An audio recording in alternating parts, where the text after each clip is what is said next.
Welcome to the heart of the darkness. NightSleepWhisper. Tonight, we embark on a long journey to the misty shores of the north, to the village of Hunda where winter never ends. We will follow the mysterious iron key left at the doorstep of master woodcarver Leif. In this epic saga of 50 chapters, you will witness the unraveling of secrets and the rebirth of light. Now, lean back, take a deep breath, and let my voice draw you into this ancient legend. Our journey begins. The village of Hunda sat high on the tall cliffs. Every morning, a thick grey mist rolled in from the dark sea. It covered the wooden houses and the narrow paths. It even covered the tall pine trees. Leif lived in a small house near the edge of the village. He was a woodcarver. He spent his days making beautiful bowls and chairs from the local wood. He was a tall man with strong hands and a calm face. He liked his quiet life. On this morning, Leif woke up early. The air inside his house was cold. He put on his heavy wool cloak and a pair of leather boots. He walked to his front door and pulled it open. He wanted to see the morning sun. However, there was no sun to see. There was only the mist. It was like a thick, wet blanket over the entire world. The mist made everything look different and strange. Leif stepped outside. He looked down at the ground to check for any damp wood he could use. Instead, he saw something very unusual. On his flat stone doorstep, there was a heavy object. It was not a piece of wood. It was not a grey stone from the cliff. He leaned down and reached for it. It was a key. It was made of dark, heavy iron. The key was very long, almost the size of his hand. The top of the key had a very detailed shape. It was carved to look like a bird with its wings wide open. Leif rubbed the cold metal with his thumb. The iron felt very old and rough. "This is not my key," Leif said quietly. His voice seemed to disappear into the fog. He looked at the lock on his own door. His lock was small and made of simple bronze. This heavy iron key was for a very large, strong door. Perhaps it belonged to a great hall or a massive treasure chest. Leif looked to the left and then to the right. The village was completely silent. He could not see the houses of his neighbors because the mist was too thick. He could only hear the sound of the heavy waves hitting the rocks far below the cliffs. The sound was a low, steady rhythm. Leif felt a cold shiver on his neck. He wondered who had left the key on his doorstep while he was sleeping. He did not like secrets. In the village of Hunda, secrets were often a sign of trouble. He put the iron key into the deep pocket of his cloak. The weight of the metal was heavy against his leg. He went back inside his house and closed the door. He sat at his wooden table and looked at the small fire in the hearth. He took the key out once more. The bird symbol looked back at him in the orange light. It was a beautiful object, but it filled him with questions. He did not know it yet, but his quiet life was over. Outside, the mist grew even thicker. It felt as if the village was hiding a dark secret. Leif walked toward the center of the village. The mist was so thick that he could only see a few feet in front of him. He passed the blacksmith shop. He heard the low crackle of a fire inside. He also heard the steady, slow beat of a hammer hitting metal. Bjorn the blacksmith was already at work. Leif did not stop to talk.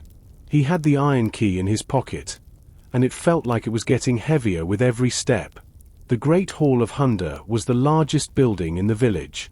It was made of massive pine logs. The wood was carved with images of dragons and sea waves. A group of men and women stood outside the heavy doors. They were talking in low voices. Their faces were pale in the grey light. They looked like ghosts in the fog. Suddenly, the wooden doors of the great hall opened. Jarl stepped out onto the porch. He was a tall, broad man. He wore a heavy red cloak with thick fur at the collar. His grey beard was long and neat. Usually, Sigurd was a man who smiled and laughed with his people. Today, his face was like stone. He looked angry and worried at the same time. "People of Hunda!" the Jarl shouted. His voice was strong and loud. It echoed through the misty air. "Listen to me. A great wrong happened during the night. Someone entered the inner room of the hall while the guards were at the docks." The crowd became very silent. Leif stood at the back of the group. He kept his hand inside his cloak pocket. He could feel the cold, hard iron of the key. His heart began to beat a little faster against his ribs. "The sacred chest of our ancestors is safe," Sigurd continued. "But the iron key is gone. It was taken from its secret place near the hearth. Without the key, we cannot open the chest for the winter feast. We cannot show the ancient crown to the village. This chest holds our history. It holds our pride." A woman near Leif whispered to her husband. "Who would do such a thing?" she asked. Her voice was full of fear. "I do not know," the Jarl said. His eyes moved across the crowd. He looked at every face. "But the thief is likely among us. The key is large. It is made of old iron. It has the mark of a bird on the handle. If anyone sees this key, they must bring it to me immediately. There will be a reward." Leif felt a cold sweat on his forehead. He knew exactly where the key was. It was right there, pressing against his leg. But why was it on his doorstep? If he stepped forward now, would the Jarl believe him? Or would the Jarl think Leif was the thief? Leif looked at the Jarl's hands. Sigurd was gripping the wooden railing very tightly. The Jarl dismissed the crowd with a wave of his hand. People began to walk away, whispering to each other in the fog. Leif stayed where he was for a moment. He watched the Jarl turn and go back inside the great hall. The heavy doors closed. Leif was now a man with a dangerous secret. He needed to find out the truth before the Jarl's guards started searching the houses. Leif walked away from the great hall. The mist felt like cold fingers on his face. He did not go to his workshop. He did not go to the docks to see the fishermen. He went to a small, old house at the very edge of the village. This house was built into the side of a hill. It was the home of Marta. She was the oldest person in Hunda. Some people said she was 100 years old. She knew the stories of the old days. Leif reached the door. He knocked 3 times. The wood of the door was soft and damp from the fog. After a long minute, the door opened. A very small woman stood there. Her face was full of deep lines like the bark of an old tree. Her hair was as white as the winter snow. She wore a heavy green dress and a thick shawl. "Leif the carver," she said. Her voice was thin but clear. "Why are you here? The mist is not good for your lungs today. I need to show you something." "Marta," Leif replied. He looked behind him. The path was empty. He stepped inside and closed the door. The house was warm. A small fire burned in a stone pit in the center of the room. Bunches of dried herbs hung from the ceiling. They smelled like the forest after a rain. Marta sat in a large wooden chair. She pointed to a small stool for Leif. "The Jarl is angry," Marta said. She watched the fire. "People are talking about a missing key. They say a thief took it from the great hall during the night." Leif did not speak at first. He reached into his pocket and pulled out the heavy iron key. He held it in his open hand. The orange light from the fire danced on the metal bird. Marta looked at the key. For a moment, she did not move. She did not even breathe. Then, her hands began to shake. She pulled her shawl tighter around her shoulders. "Where did you find this?" she whispered. Her eyes were wide with a deep fear. "It was on my doorstep this morning," Leif said. "Marta, what is this key?" "The Jarl says it is for a chest, but it looks much older than the chest in the hall." Marta looked away from the key. She looked into the dancing flames. "That key does not belong to the Jarl," she said. "It belongs to the mountain. It is a key of shadows. It has been gone for many, many years." Leif felt a cold chill that the fire could not warm. "What do you mean?" "Long ago, there was another village here," Marta said. "A different time. Stories say the key was hidden with a secret that could destroy a man's name. If that key is back, it means the secret is coming back, too." She grabbed Leif's arm. Her grip was surprisingly strong. "Hide it, Leif. Do not give it to the Jarl. If he sees it in your hand, the mist will never leave this village. Danger is coming." Leif looked at the iron bird. He felt a great weight on his heart. He wanted to ask more questions, but Marta closed her eyes. She refused to say another word. The room became very silent. Leif left Marta's small house. He kept the iron key deep in his pocket. The mist was still very thick. It felt like a wall of grey wool. He did not go back to his own home. Instead, he walked toward the back of the great hall.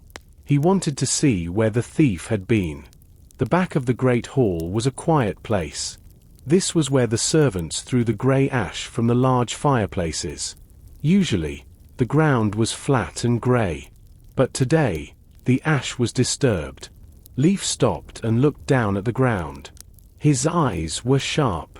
As a woodcarver, he noticed small details that other people missed. He saw a line of footprints. They were not the footprints of a normal village person. Most people in Hunda wore soft leather boots. These prints were different. They were very large and very deep. The shape of the heel was square and hard. It looked like the person was wearing boots made of heavy, thick metal. "These are not Viking boots," Leif whispered to himself. He knelt down in the cold ash. He touched the edge of one print. The ash was still dry. This meant the person had walked here very recently, perhaps just before the mist arrived. The footprints did not go toward the village center. They did not go toward the docks where the boats stayed. Instead, the footprints led away from the houses. They pointed toward the path that went into the cold mountains.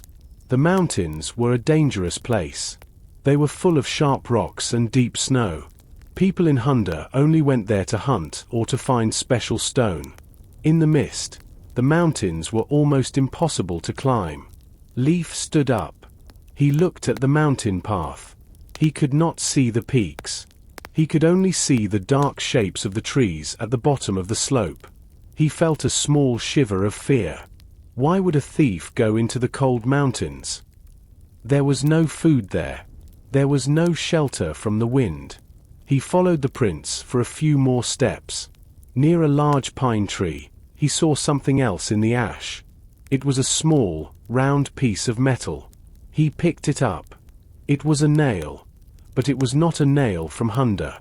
It was bright and shiny, like silver. Someone from far away was here, Leif thought. He looked back at the great hall. He could hear the voices of the guards. They were shouting to each other near the front doors.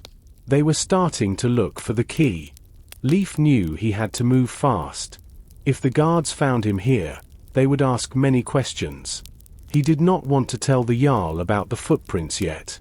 He did not know who to trust. Leif turned away from the hall. He walked quickly toward the mountain path. He wanted to see how far the footprints went. The mist moved around him like a living thing. He felt as if the mountains were calling to him. The secret of the iron key was waiting somewhere in the cold, grey heights. Leif walked back toward the great hall. He kept his head down so the wind would not bite his face.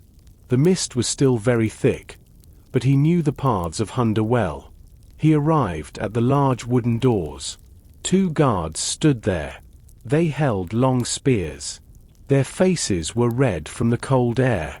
"I am Leif the Carver," he said to the guards. "I heard about the missing key. I want to see if the wooden chest is damaged. I can fix the wood if it is broken." The guards looked at each other. They knew Leif was the best woodworker in the village. One guard nodded and opened the heavy door. Leif stepped inside. The great hall was very large and dark. The only light came from the orange flames in the center of the room. Jarl Sigurd sat in his large chair. He looked tired. "Jarl Sigurd," Leif said softly, "I am here to look at the sacred chest. I want to make sure the wood is safe." The Jarl looked up. "Yes, Leif. Go and look." The thief was not gentle. "I am worried about the ancient oak." Leif walked to the corner of the room. The sacred chest sat on a stone table. It was a beautiful object. The wood was dark oak, and it had many carvings of sea monsters and old gods. Leif knelt down and looked at the front of the chest. He did not look for the keyhole first. He looked at the wood around it. His heart sank. There were deep, ugly marks in the wood. They were not from a small knife. Someone had used a heavy, sharp tool. It looked like the marks of a mountain axe. The wood was splintered in 3 places. The person had hit the chest with great force. "The wood is hurt," Leif said to himself. He touched the splinters. Then, he looked at the lock. The lock was made of thick iron and silver. It was very strong. The thief had tried to break the lock with a hammer or an axe, but the metal did not break. The lock was too tough. Leif thought about this very carefully. If the thief tried to break the lock with an axe, why did they need the key? Usually, a thief steals a key so they can be quiet. But this thief was not quiet at all. They were loud and violent. They only took the key because they could not break the chest. "Did you find anything, Leif?" the Jarl asked from his chair. Leif stood up. He felt the iron key in his own pocket. It felt hot against his leg. "The wood needs a little oil and some sanding, Jarl. But the lock is very strong. No axe can open this chest." The Jarl nodded slowly. "That is good. But we still need the key. Without the key, the chest is just a heavy box of wood and iron. We cannot see the crown inside." Leif bowed and walked toward the door. He had a new question in his mind. The thief tried to break the chest first. When they failed, they took the key. But why did they leave the key on Leif's doorstep? It did not make sense. He stepped back out into the mist. He needed to find the man with the heavy metal boots. Leif walked toward the village docks. The air here was even colder than in the village. It smelled of salt, wet wood, and old fish. The mist hung over the water like a heavy curtain. Leif could not see the waves, but he could hear them. The water moved against the wooden pillars of the dock with a steady, rhythmic sound. Usually, the docks were busy. Men moved large barrels of salted fish. Women mended the heavy nets. Today, the docks were quiet.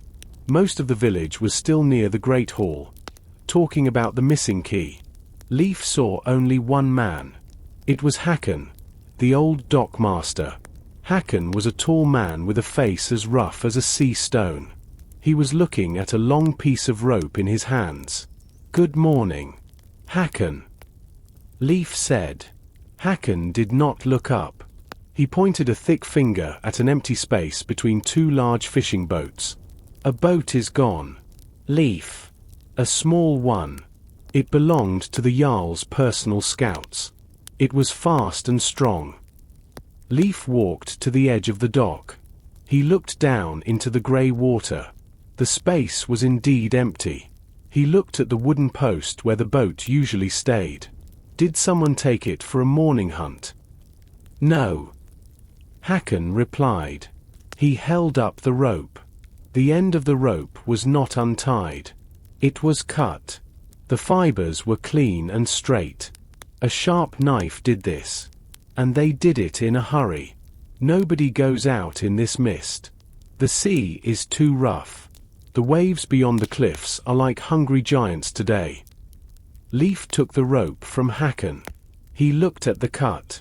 He thought about the heavy metal footprints in the ash. He thought about the marks on the sacred chest. Everything was happening very fast. When did it happen? Leif asked. I do not know. Hakon said. The mist arrived before the sun. I came here an hour ago and found the rope like this. The thief is a fool. Or they are very brave. No one can see the rocks in this weather. A boat will break like a dry twig against the cliffs. Leif looked out at the hidden sea. If the thief took a boat, where did they go? The footprints he found earlier led toward the mountains. Now, a boat was missing from the docks. Hunda was a small place, but it felt like the mystery was growing larger than the village itself. Perhaps the boat did not go out to sea. Leif suggested. Perhaps they moved it to the secret coves under the cliffs. Hakon shook his head. The current is too strong. To move a boat today, you need many men, or you need a very strange kind of luck. Leif handed the rope back to the dockmaster. He felt the iron key in his pocket once more. It was cold, even through his thick clothes. He realized the thief was not just a person looking for gold. They were someone who knew the village, the hall, and the docks. He turned away from the water. He needed to find where those mountain footprints really ended. Leif turned his back to the grey sea. He walked past the last houses of the village. The path toward the forest was steep and narrow. The trees here were very old. Their branches were long and covered in green moss. In the thick mist, the trees looked like giants standing in the dark. Leif looked at the ground. He searched for more footprints. Near the start of the forest, he found them. The heavy, square prints were pressed deep into the soft mud. They went straight into the dark woods. Leif pulled his cloak tighter. He felt a cold wind on his neck. He knew these woods well, but today they felt different. They felt like a trap. Why would anyone come here? He asked himself. The forest was silent. Usually, there were birds singing or squirrels moving in the leaves. Today, there was nothing. The only sound was the slow drip of water from the mossy branches. Leif walked slowly. He stepped over a fallen log. He tried to be quiet, but the dry needles under his boots made a soft, crunching noise. Suddenly, he stopped. He felt a strange sensation. It was the feeling of eyes on his back. He turned around quickly. He looked into the grey mist between the trees. He saw only shadows and wood. But the feeling did not go away. Someone was watching him.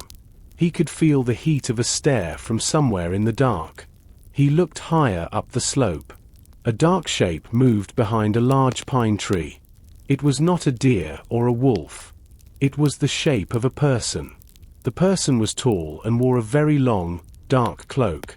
The cloak was the color of the night. It stood out against the grey fog. "Hello," Leif called out. His voice was steady, but his heart was racing. "Who are you?" There was no answer. The dark shape moved again. It slipped behind another tree and disappeared into the fog. Leif ran toward the spot. He pushed through the wet bushes. When he reached the large pine tree, the person was gone. He looked around, but the mist was like a thick wall. Leif looked at the ground near the tree. There were no metal footprints here. Instead, there were two small marks in the dirt. It looked like someone had been standing there for a long time. They were waiting for him. They were watching his every move. He looked deeper into the forest. He knew it was dangerous to go further alone.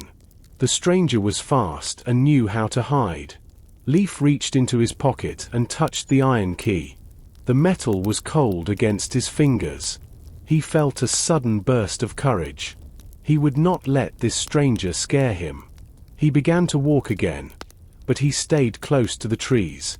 He was no longer just a woodcarver looking for a lost object. He was a hunter, and the forest was full of secrets. Leif walked out of the dark forest. He felt cold and wet from the heavy mist. He did not find the stranger in the dark cloak, but he felt the stranger was still there. He decided to go back to the village docks. He wanted to speak to Hakon again. Perhaps the dockmaster saw something else. When Leif reached the water, he saw a new shape in the grey fog. It was a large ship. It was much bigger than the fishing boats of Hunda. The ship had a tall wooden front carved like a dragon. Its sail was made of thick, red wool. The ship moved slowly against the wooden dock. A man jumped from the ship onto the land. He was a very tall man with a bright red beard and many scars on his arms. He wore a heavy leather vest and a silver chain around his neck. This was Rolf, a famous sea captain who traveled to many distant lands. "Rolf," Hakon called out, "how did you find the docks in this mist? The sea is a wall of grey." Rolf laughed. His voice was deep and strong. "I know these rocks like the back of my hand, Hakon. But the sea was strange today. The water was very quiet, but the air felt heavy with bad luck." Leif walked up to the two men. "Captain Rolf, did you see anything on your way here? Did you see a small boat or a man in a dark cloak?" Rolf stopped laughing. He looked at Leif with serious eyes. He leaned against a wooden post. "I did see something," Rolf said. 2 days ago, I was near the Southern Isles. I saw a small boat with no lights. It moved very fast through the waves. My men saw a figure in a dark cloak. We call that man the Shadow Thief." Leif moved closer. "The Shadow Thief? Who is he?" "Nobody knows his real name," Rolf replied. "He is a man of secrets. Stories say he does not look for gold or silver. He looks for old things. He looks for items that open doors to the past. He is very dangerous because he never leaves a trace. He is like the mist itself." Rolf looked at the village houses. "Why do you ask, woodcarver? Has the Shadow Thief come to Hunda?" Leif did not answer immediately. He thought about the iron key in his pocket. He thought about the bird symbol on the metal. If the Shadow Thief was in Hunda, then the key was part of a much bigger story. A key is missing from the Great Hall. Leif said finally, "And I saw a man in the woods today. He wore a dark cloak." Rolf touched the handle of his axe. "If he is here, stay away from the shadows. Leif, the Shadow Thief does not like people who watch him. He is looking for something in this village, and he will not leave until he has it." Leif looked back at the foggy village. He felt a new kind of fear. The mystery was no longer just a local problem. It was a danger from the wide, dark sea. Leif returned to his small workshop. He needed a moment to think in a place that felt safe. The smell of cedar and pine would usually calm his mind, but today the air felt heavy. He looked at his wooden tools and the half-finished bowls on his bench. He felt the iron key in his pocket. It was a mystery he could not solve by just staring at the mist. He sat at his heavy wooden table and rested his head in his hands. As he moved, his elbow hit a loose board on the wall near the window. The wood made a dull thud and shifted. Leif frowned. He was a master carver. He knew every inch of this room.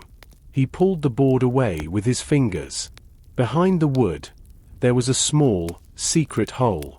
He reached inside and pulled out a roll of old, dry leather. It was a map. The leather was thin and yellow with age. Leif opened it carefully on his table. The map showed the village of Hunda and the surrounding lands. It showed the Great Hall, the docks, and the deep forest. However, there was a red mark on the far side of the high cliffs, far from the main paths. Next to the red mark, someone had drawn a small bird with open wings. It was the exact same symbol that was on the handle of the iron key. "This is where I must go," Leif said. His voice was low and determined. He took a small lantern and walked back out into the mist. He did not go toward the village center where the guards were walking. Instead, he walked along the very edge of the cliffs. The wind was much stronger here. It pulled at his heavy cloak and made it difficult to walk straight. Below him, the sea was a wall of white foam against the black rocks. The sound of the waves hitting the cliff was a constant, deep roar that shook the ground. He followed the lines on the leather map carefully. He counted his steps past the twisted old trees. Finally, he reached a place where the grass ended and the grey stone of the mountain began. There were thick, thorny bushes growing against the cliff wall. They looked like they had been there for 100 years. Leif used his sharp woodcarving knife to cut through the branches. Behind the thorns, the stone was flat and smooth. Leif pushed against the rock, but nothing moved. Then, he saw a thin line in the stone. He cleared away more leaves and dirt. Hidden behind the debris was a small door made of dark, ancient oak.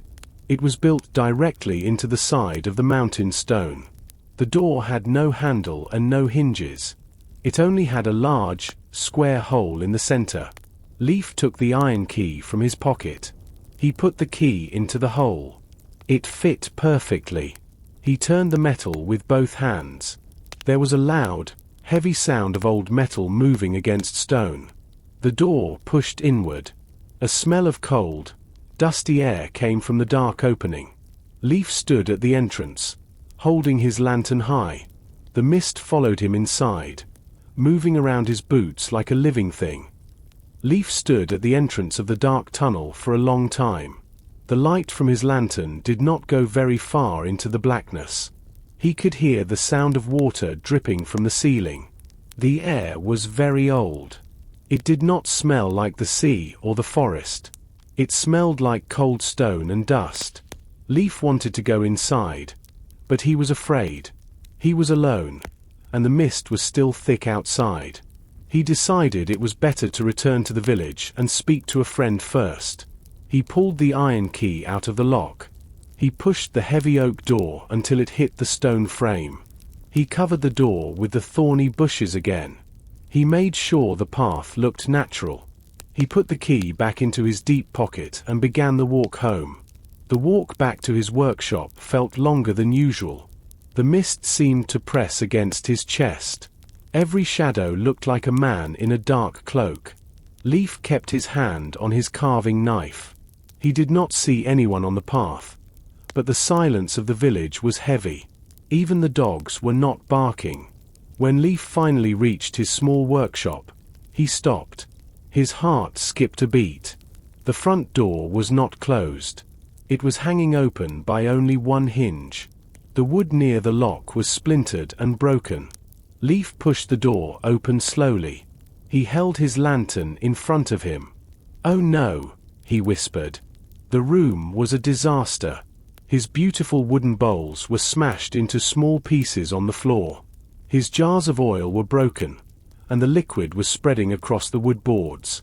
His heavy carving table was flipped over on its side.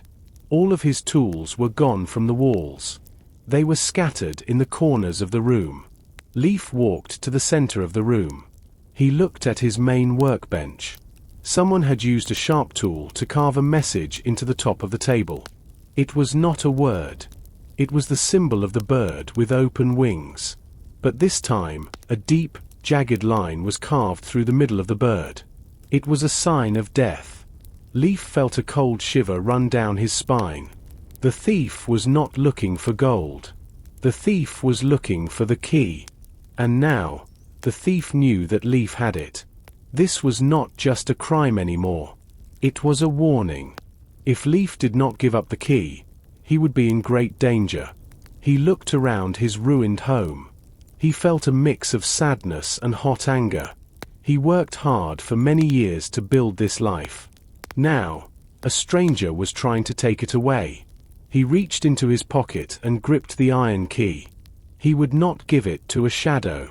He would find the truth, even if the mist never lifted. Leif did not stay in his broken workshop. He felt like the walls were watching him. He stepped back out into the grey mist and walked quickly toward the center of the village. He needed to talk to someone he could trust. Bjorn the blacksmith was a man of few words, but he was honest and strong. The forge was a place of heat and orange light. It was a great contrast to the cold, wet world outside. As Leif approached, he heard the heavy, rhythmic beat of a hammer hitting hot metal. The sound was steady and strong. Inside, the air was thick with the smell of coal and burning wood. Bjorn was standing near the large fire. He was a massive man with arms as thick as tree trunks. His face was covered in soot, and his eyes were bright in the firelight. "Leif," Bjorn said. He stopped his work and rested his heavy hammer on the anvil. "You look troubled. Did the mist get into your head?" "Something worse than the mist, Bjorn," Leif replied. He looked at the door to make sure no one was following him. He reached into his pocket and pulled out the iron key. He placed it on the dark surface of the anvil. Bjorn wiped his hands on his leather apron. He picked up the key and held it close to the flames. He looked at the bird symbol for a long time. Then, he took a small metal file from his bench and lightly rubbed the edge of the key. He looked at the small scratch he made. "This is very strange," Bjorn whispered. His voice was deep and serious. "What is it?" Leif asked. "Is it just old iron?" Bjorn shook his head. "No. I know the iron from our cliffs. Our metal is dark and a bit soft. But this is different. This metal is much harder. It has a blue tint when the light hits it. I have only seen this metal once before, many years ago. It comes from the east, across the Great Sea. They call it sky iron." Leif felt a cold knot in his stomach. "So, it does not belong in Hunda. It belongs to a king or a very rich merchant," Bjorn said. He handed the key back to Leif. "A simple thief would not have a key like this. This was made by a master, someone better than me. And look at the bird. It is not a mountain bird. It is a sea hawk from the southern lands." Bjorn leaned forward. The heat from the forge made Leif's face feel hot. "Leif, my friend, listen to me. This key is a message from a distant place.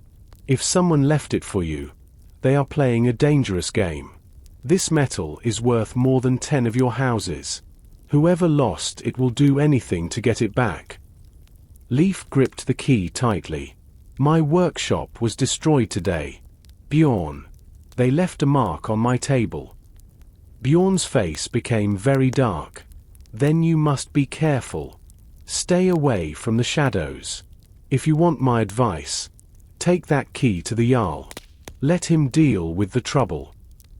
Leif thanked the blacksmith and walked back into the cold fog. He knew Bjorn was right about the danger, but he could not go to the Jarl. He remembered the footprints and the missing boat. He felt that the truth was hidden in the cliff, and he was the only one with the key to find it. Night came to the village of Hunda, but it did not bring any stars.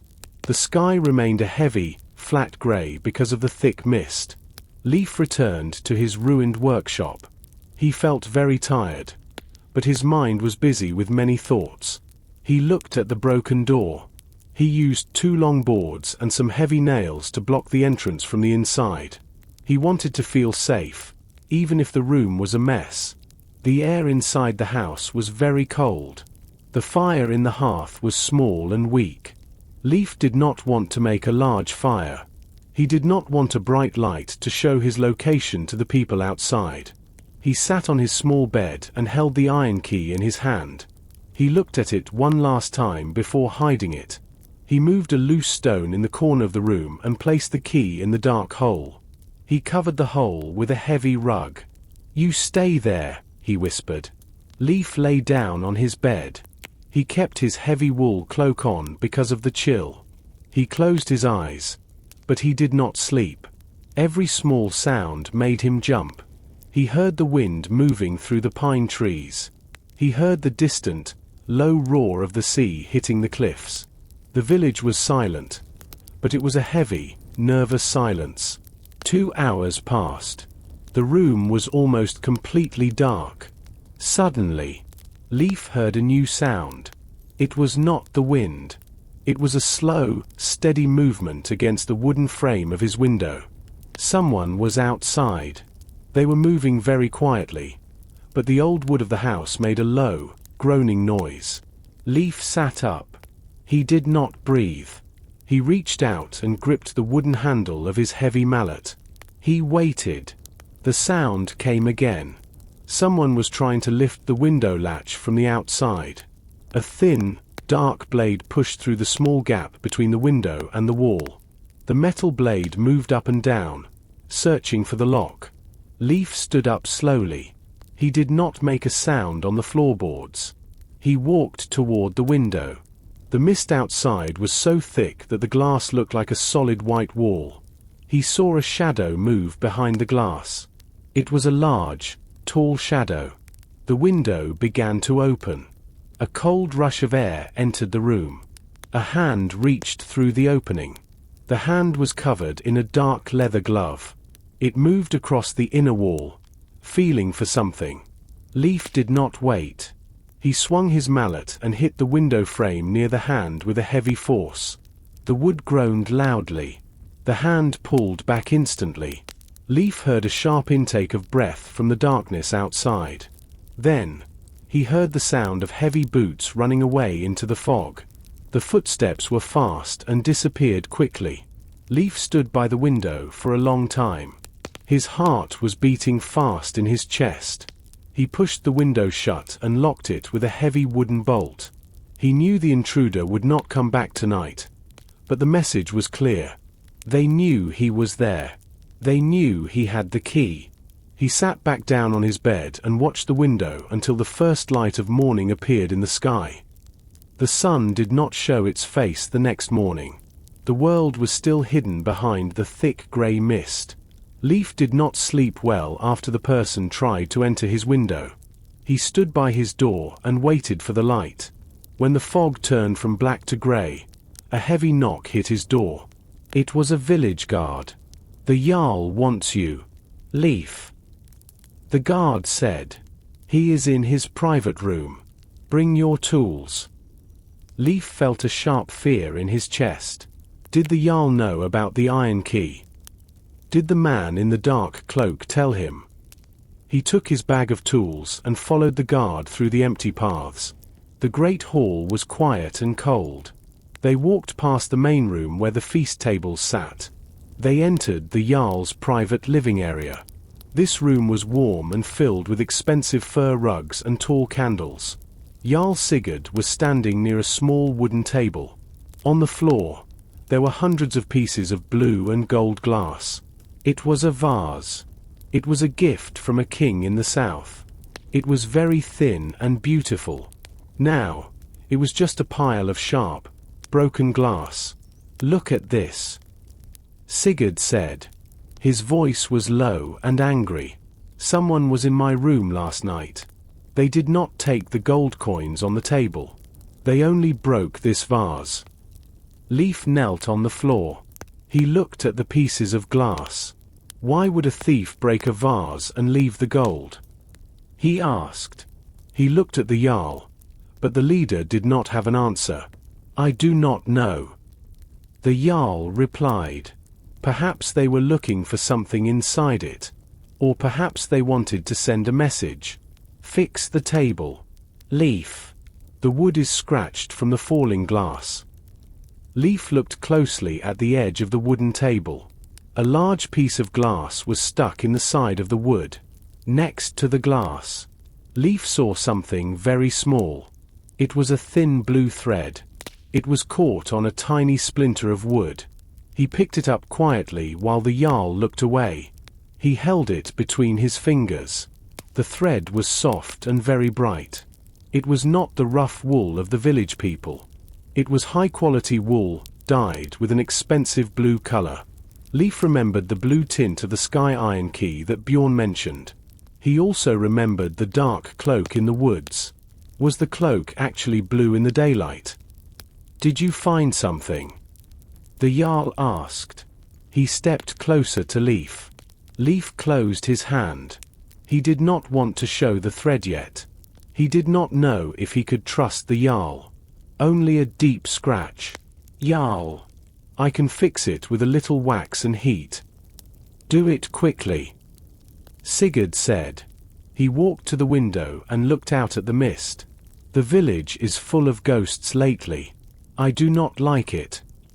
Leif worked on the table, but his mind was on the thread. Someone with expensive clothes was moving through the houses. He put the blue thread into his pocket. It felt as important as the iron key. Leif walked out of the great hall and into the cold air. His fingers touched the thin blue thread in his pocket. He did not go back to his workshop. He stood still for a moment and watched the grey wall of mist. He listened to the village. Somewhere in the distance, a door closed. A dog barked once and then became silent. Suddenly, Leif saw a movement near the corner of the large grain store. It was a flash of dark color. In the dim light, the color looked like the deep blue of the thread. It was the man in the cloak. The stranger was moving quickly away from the center of the village. He did not look back. He moved with a purpose, as if he had a destination in mind. Leif followed him. He stayed close to the wooden walls of the houses. He moved slowly and carefully. He was a woodcarver, and he knew how to be quiet. The stranger walked past the last house of the village. The path here became rocky and steep. It led toward the high cliffs, but then it turned sharply toward a lonely place. This was the old graveyard. It was a place where the first leaders of Hunda were buried hundreds of years ago. The stones were tall and thin. They were covered in thick, grey moss and yellow lichen. In the mist, the stones looked like giant teeth coming out of the earth. The air here was even colder, and the sound of the sea was a low, steady roar far below. The stranger stopped at the entrance of the graveyard. He looked around. Leif quickly hid behind a large, dead oak tree. His heart was beating fast against his ribs. He watched the man through the dry branches. The stranger walked past the smaller graves and went to the very back of the graveyard, near the edge of the cliff. The man knelt in the dirt in front of a very old, sharp stone. He did not have a tool. He used his hands to move the cold earth and the wet grass. He was looking for something hidden under the ground. Leif saw the man's face for a short second. He was a man with a thin face and a short, grey beard. He looked very tired. He did not look like a strong warrior or a greedy thief. He looked like a man who was searching for a lost memory. The man pulled a small wooden box from the hole in the ground. He opened it and looked inside. For a moment, a small glint of gold appeared in the grey light. It was a ring or a small coin. The man held it tightly in his hand. Leif wanted to see more. He moved his foot to get a better view, but his heavy boot hit a dry branch on the ground. The stranger froze. He did not turn his head. He stood up slowly and put the wooden box into the folds of his blue cloak. Then, he ran. He did not run toward the path. He ran directly into the thick mist near the cliff edge. Leif followed him, but the white fog swallowed the man instantly. The graveyard was silent again. Leif walked to the old grave. The dirt was still fresh and dark. He looked at the stone, but the name was gone, rubbed away by years of wind and salt. He felt a cold wind on his neck. The mystery was growing deeper. Leif stood alone in the old graveyard. The man in the blue cloak was gone, swallowed by the grey wall of mist. The sound of the man's running feet had faded into the distant roar of the sea. Leif walked slowly to the spot where the stranger was kneeling. The earth was dark and wet. The grass was pushed aside, showing the cold dirt underneath. Leif knelt down. He looked into the small, shallow hole. It was empty now. The stranger had taken the wooden box. Leif reached his hand into the cold mud. He hoped the man had dropped something in his hurry. His fingers touched something hard and sharp. He pulled it out. It was not a coin or a ring. It was a small piece of the gravestone that had broken off long ago. He looked at the gravestone again. It was a very tall, thin slab of grey rock. The edges were sharp and jagged. As Leif looked closer, he saw something caught on a sharp corner of the stone. It was a small scrap of fabric. He pulled it away carefully. The fabric was a deep, rich blue. It was the same color as the thin thread he found in the Jarl's room. It was the same color as the cloak the stranger wore. The fabric was very soft and expensive. In Hunda, only the Jarl and his family wore such fine clothes. Most people wore rough, brown wool or grey linen. This is proof. Leif whispered to the quiet stones. The person in the Jarl's house and the man in the graveyard are the same. He held the scrap of cloth tightly. He felt a cold wind blow across the graveyard. The mist moved between the stones like ghosts. Leif looked at the grave one more time. He tried to read the markings on the stone. Most of the letters were gone, but at the very bottom, he saw a small image. It was a bird with its wings open. It was the same bird from the iron key and the map. Leif felt a heavy weight in his chest. This was not a simple grave of an old leader. This was the grave of someone connected to the iron key. Why was the shadow thief looking for a box here? And why did he have the same clothes as someone in the Great Hall? Leif stood up. He felt a sudden chill on his neck. He turned around quickly, but there was no one there. The graveyard was a place of silence and shadows. He realized that the mystery was not just about a missing key. It was about a secret that was buried a long time ago. He put the piece of blue cloth into his pocket with the thread. He needed to get back to the village before the guards started looking for him. He walked away from the cliff edge. He did not look back. He felt that the eyes of the past were watching him from the mist. The iron key in his workshop was now more important than ever. It was the only thing that could explain why a man was digging in the dirt of the dead. Leif left the old graveyard and walked back toward the Great Hall. He did not go to the front doors where the guards stood with their long spears. Instead, he moved to the side of the building. He knew a small door used by the servants to bring in wood for the fires. The mist was his friend now. It hid his movements from the men on watch. He pushed the small door open. It moved slowly and made a very quiet, scraping sound against the stone floor. Leif stepped inside and waited. The air was warm and smelled of roasted meat and smoke. He walked down a narrow hallway. He reached the wooden wall of the Jarl's private room. He knew there was a thin gap in the wood near the large tapestry of a sea dragon. He pressed his ear to the wood. He heard two voices. One was the deep, rough voice of Jarl Sigurd. The other was a softer, higher voice. It was Helga, the Jarl's wife. She sounded very worried. The man was at the graveyard today. Sigurd. Helga said. One of the servants saw a shadow near the old stones. He is looking for the box. Let him look. Sigurd replied. His voice was cold.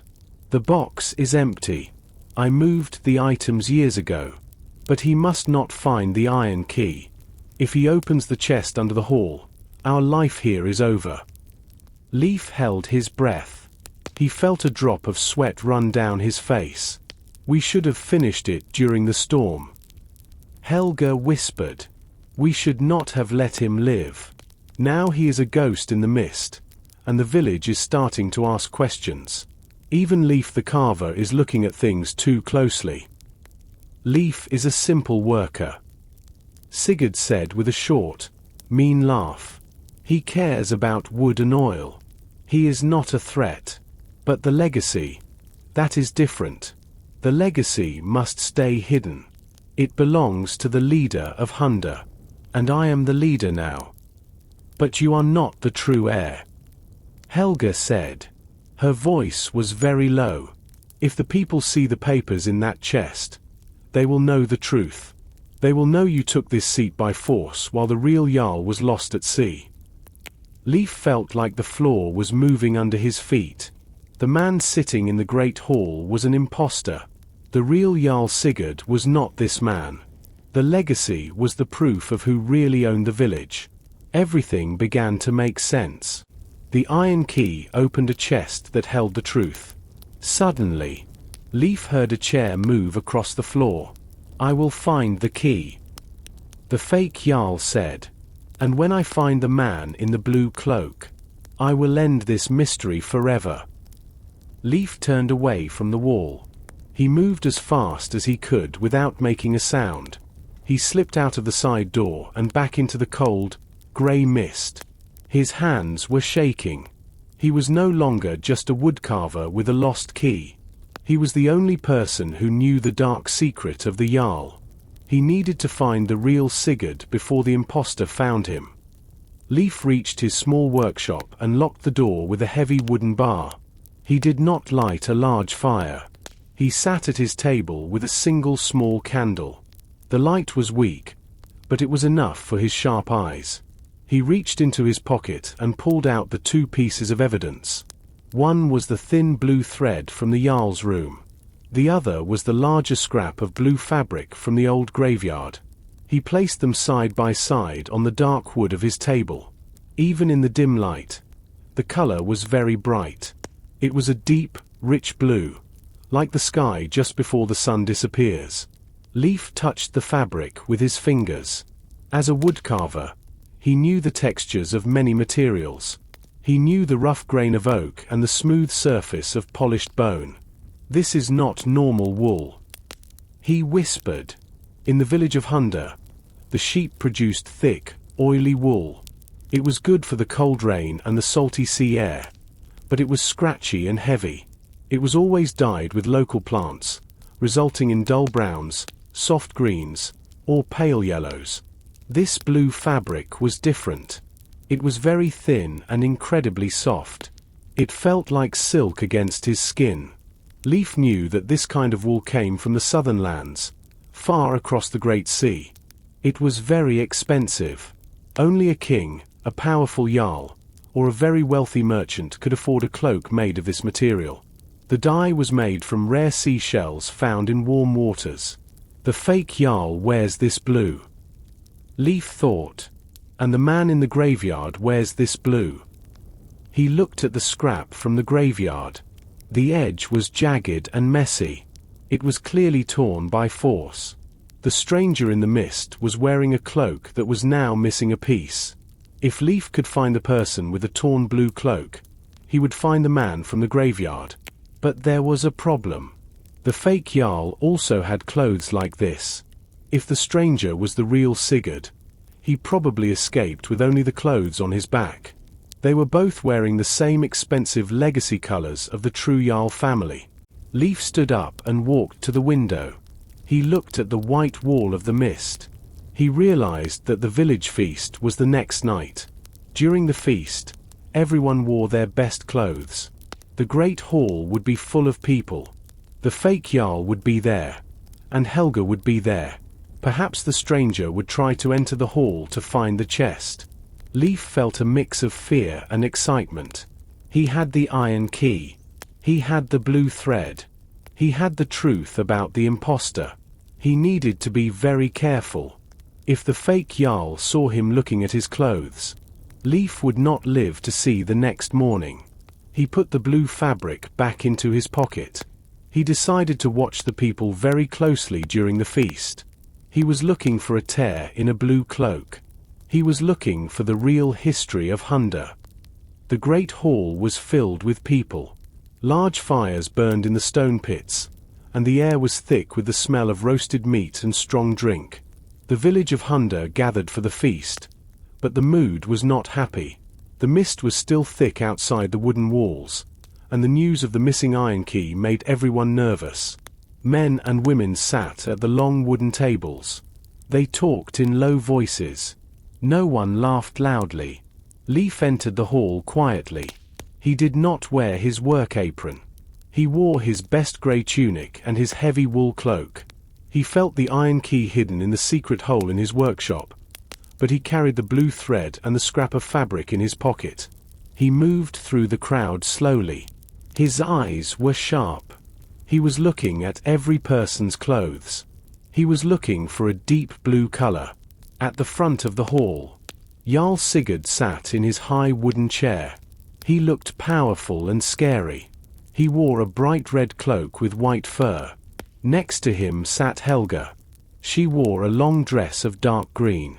Leif was surprised. He expected to see the blue cloak on the Jarl's shoulders. Where is the blue cloak? Leif thought. He walked toward the side of the hall where the high-ranking guards sat. He saw many beautiful clothes. Some men wore fine leather, and some women wore jewelry made of silver and amber. He saw a man sitting in the shadows near a large wooden pillar. The man had his hood up. Under the hood, Leif saw a flash of blue. Leif moved closer. He pretended to look for a cup of water. He walked behind the man. The blue fabric was the same rich, dark color as the thread in his pocket. Leif leaned down as if he was fixing his boot. He looked at the bottom edge of the blue cloak. The fabric was perfect. There was no tear. There was no missing piece. This was not the man from the graveyard. Suddenly, a heavy hand landed on Leif's shoulder. Leif jumped. He turned around and saw Jarl Sigurd. The Jarl was standing right behind him. His eyes were cold and suspicious. "You are walking a lot tonight, Leif," the Jarl said. His voice was like the sound of grinding stones. "Are you looking for something? Or perhaps you are looking for someone?" Leif felt a cold sweat on his back. "I am just hungry, Jarl Sigurd. The meat smells very good." The Jarl leaned in close. Leif could smell the strong drink on his breath. "You spend too much time in the mist lately. First the graveyard, then the docks. A woodcarver should stay at his bench. If I find you in the wrong place again, the guards will have a task for you." The Jarl walked away without another word. Leif stood still. He realized the Jarl was watching him very closely. He also realized that the blue cloak was not in the room. If the stranger in the forest was the real Jarl, he was still out there in the cold, and the imposter was very afraid of being caught. The great hall was warm, but the air felt heavy with secrets. Leif stayed near the shadows of a large wooden pillar. He watched the doors. Suddenly, the heavy oak doors opened wide. A cold wind blew into the room, making the fire dance and smoke. A woman stepped inside. She was tall and wore a thick, brown travel cloak. Her face was pale, and her eyes moved quickly around the room. She walked toward the center of the hall. The village people stopped talking. They looked at her with curiosity. Travelers were rare in Hunda, especially during the heavy mist. The woman stopped in front of Jarl Sigurd's high chair. She bowed her head, but she did not look at the floor. She looked at the Jarl's face. "Who are you?" Jarl Sigurd asked. He did not stand up. He gripped the arms of his chair. "Why do you come to Hunda in this weather?" "My name is Ingrid," the woman said. Her voice was steady, but Leif saw her hands shaking at her sides. "I come from the village of Oxna, 3 days to the south. I am looking for my brother. He is a tall man with a grey beard. He left our home many weeks ago to trade silver, but he never returned." Leif leaned forward. A grey beard. That matched the description of the man he saw in the graveyard. He watched Ingrid closely. She was not a simple farmer. Her boots were made of fine leather, and she spoke with a clear, educated tone. "We have no strangers here," the fake Jarl said. He looked at Helga. Helga's face was very white. She looked like she wanted to run away. "The mist keeps people away. Ingrid, Your brother is likely lost at sea or in the mountains. I do not think so, Ingrid replied. She looked around the hall again.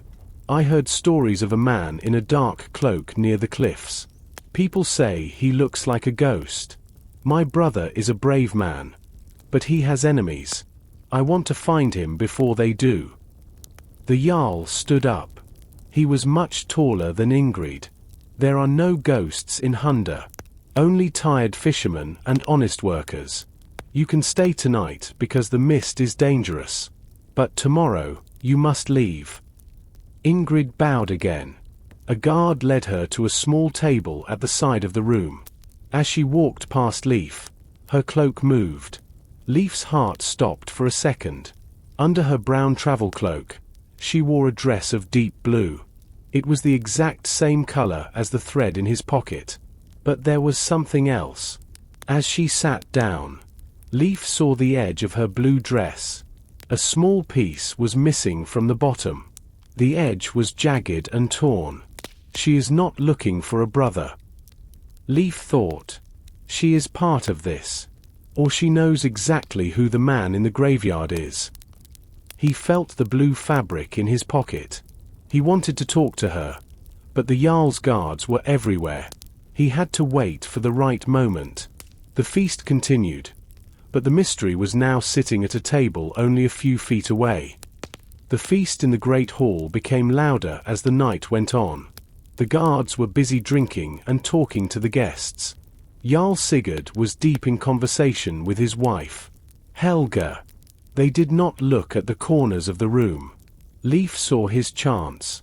He moved slowly toward the side door. He slipped out into the cold night air. The mist was thicker than ever. It was like walking into a cloud of grey smoke. He ran to his workshop. He did not use a lantern because the light would show his position. He knew his way by touch. He entered the room and moved the heavy rug in the corner. He reached into the hole and pulled out the iron key. The metal felt ice-cold against his palm. He also took the old leather map from his table. Tonight, I find the truth, Leif said to the empty room. He walked toward the high cliffs. The wind was very strong now. It pushed against him, trying to turn him back. He could hear the sea far below. The waves hit the rocks with a sound like heavy drums. The ground was slippery with wet grass and mud. Leif moved carefully. One wrong step would send him over the edge of the cliff and into the dark water. He reached the spot on the map. He found the thick, thorny bushes he had cut before. He pushed through the branches. The thorns scratched his hands, but he did not stop.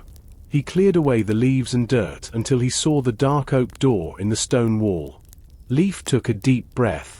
He held the iron key with both hands. He put the key into the square hole in the middle of the door. It fit perfectly. He began to turn the key. At first, the metal was stuck. It was old and rusty. Leif pushed harder. He used all the strength in his arms. Suddenly, the internal parts of the lock moved. The metal made a loud, sharp noise like a snapping branch. It was a heavy, solid sound that echoed against the cliff wall. The iron key turned all the way. Leif felt the door shift. It was no longer locked. He pushed the door with his shoulder. The ancient wood was very heavy. It moved slowly, making a long, scraping sound against the stone floor. A small gap appeared, and then the door swung open. A rush of cold, dry air came out of the dark hole. It did not smell like the sea. It smelled like old paper and very old dust. Leif stood at the entrance. He looked into the blackness of the tunnel. He knew he could not go back now. The secret of the legacy was somewhere inside this mountain. He took a small flint and a piece of dry wood from his bag. He struck the flint until a small flame appeared. He lit a torch and stepped into the dark. Behind him, the mist continued to swirl around the cliffs of Hunda. Leif stepped over the stone threshold. The air inside the mountain was different from the air in Hunda. It was very still. It did not move with the wind. The mist from the cliffs tried to follow him, but it stayed near the entrance like a shy animal. Leif held his torch out in front of him. The orange light jumped against the walls. The walls were made of rough, dark stone. They were damp, and small drops of water shined like tiny stars in the firelight. The tunnel was narrow. Leif had to lower his head because the ceiling was low. He walked slowly. Every step he took made a soft, scraping sound on the floor. He looked at the ground. There were no metal footprints here. There was only thick, grey dust. It looked like no one had walked here for many years. As he moved deeper into the mountain, the tunnel began to turn. It went down in a gentle slope. Leif touched the wall with his free hand. The stone felt like ice. Suddenly, the torchlight hit something on the wall. Leif stopped. He moved the fire closer to the stone. There were carvings in the rock. They were not like the carvings in the Great Hall. These were older and simpler. He saw the image of a great ship. He saw the image of a mountain with a sun behind it. And then, he saw the bird. The bird with open wings was carved every few feet. It was like a guide, leading him deeper into the dark. This tunnel was made by the first people of Hunda. Leif whispered. He felt a sense of wonder. The stories said the first Jarls built secrets into the cliffs to hide their wealth from sea pirates. But Leif knew now it was not just gold. It was a place for the truth. He continued to walk. The silence was so deep that he could hear the beating of his own heart. It was a fast, steady rhythm in his ears. After a long time, the tunnel opened into a wider space. It was not a tunnel anymore. It was a small room. The ceiling was high now. Leif raised his torch. He saw wooden crates stacked against the walls. Some were broken, and old fabric spilled out onto the floor. In the center of the room, there was a heavy stone table. Leif walked to the table. On top of the stone, there was a single object. It was a small metal lamp, but it was empty. Next to it sat a piece of parchment. The paper was yellow and very thin. Leif reached out to touch it, but he stopped. He heard a sound. It was coming from the tunnel behind him. It was the sound of a heavy boot hitting a stone. Then, he heard a second step. Someone was in the tunnel with him. They were not trying to be quiet anymore. They were coming fast. Leif looked around the room. There was no other door. He was trapped in the heart of the mountain. Leif held his torch high. The light moved across the small room. It was not a dusty tomb for the dead. It was a place where a person lived. In the corner, there was a pile of soft animal skins. They looked clean and warm. Near the skins, Leif saw a small bowl made of wood. It still had a few crumbs of dried bread inside. Someone was using this secret room as a home. He walked to the wooden crates against the wall. He used his hand to brush away the white dust. He opened the top of a small box. Inside, there was no gold or silver. Instead, he found folded clothes. He pulled out a piece of fabric. It was a cloak made of the same expensive blue wool.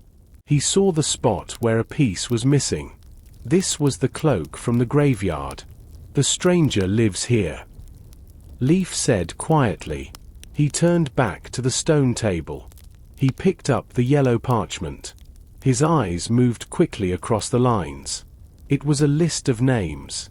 At the top of the list was the name of the first Jarl of Hunda. Below it were the names of his sons and daughters. It was a family tree. Leif followed the lines down to the bottom of the page. He saw the name Sigurd. Next to it, there was a date and a small drawing of a ship. But below Sigurd, there was another name. Bjorn. Not the blacksmith, but a brother. And then, a third name. Eric. Leif realized that the list showed the true bloodline of the village leaders. He saw a small note written in red ink near the name of the current Jarl. The note said, The traveler from the south is not on this tree. This was the proof Helga mentioned in the Great Hall. The man sitting in the high chair was not a member of the royal family. He was a stranger who took the name of Sigurd. The sound of footsteps in the tunnel became much louder. The heavy boots hit the stone floor with a sharp, rhythmic noise. The sound echoed off the narrow walls. A second light appeared at the end of the tunnel. It was the yellow glow of another torch. Leif looked around the room.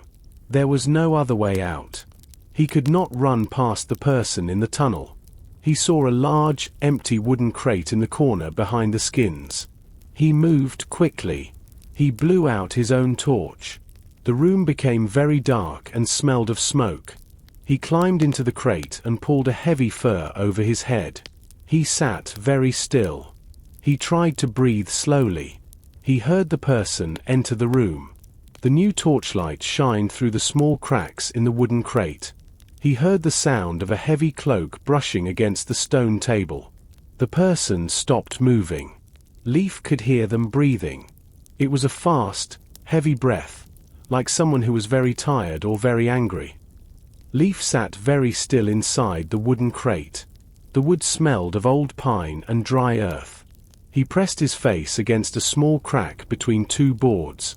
Through the gap, he saw the flickering yellow light of a torch. The light moved across the stone walls of the hidden room. A man stood by the stone table. He was the same man Leif saw in the graveyard. He wore the blue cloak, and his grey beard was messy. The man looked at the table. He saw that the yellow parchment was gone. He also saw the empty spot where the iron key usually sat in Leif's pocket. The man did not shout. He did not make a loud noise. Instead, he let out a long, heavy sigh. It was the sound of a man who lost his last hope. He leaned his hands on the stone table and lowered his head. Leif watched him closely. The man's hands were shaking. He was not a monster or a scary thief. He looked like a man who was very tired and very sad. The torch in his hand dropped a small piece of burning wood onto the floor. The orange flame burned for a second and then went out. "Where is it?" The man whispered. His voice was cracked and weak. "The truth is gone. Everything is gone." The stranger began to move around the room. He looked at the animal skins in the corner. He walked toward the wooden crates. Leif held his breath. He gripped the handle of his small carving knife. He did not want to hurt the man, but he was afraid. The man's heavy boots moved closer to Leif's hiding spot. The sound of the boots on the stone was very clear in the silent room. The stranger stopped right in front of the crate. Leif could see the hem of the blue cloak through the crack. It was only a few inches away. The man reached out his hand toward the lid of the crate. Leif closed his eyes and waited. Suddenly, a new sound came from the tunnel. It was a distant shout. It was the voice of a guard from the village. "Check the lower paths."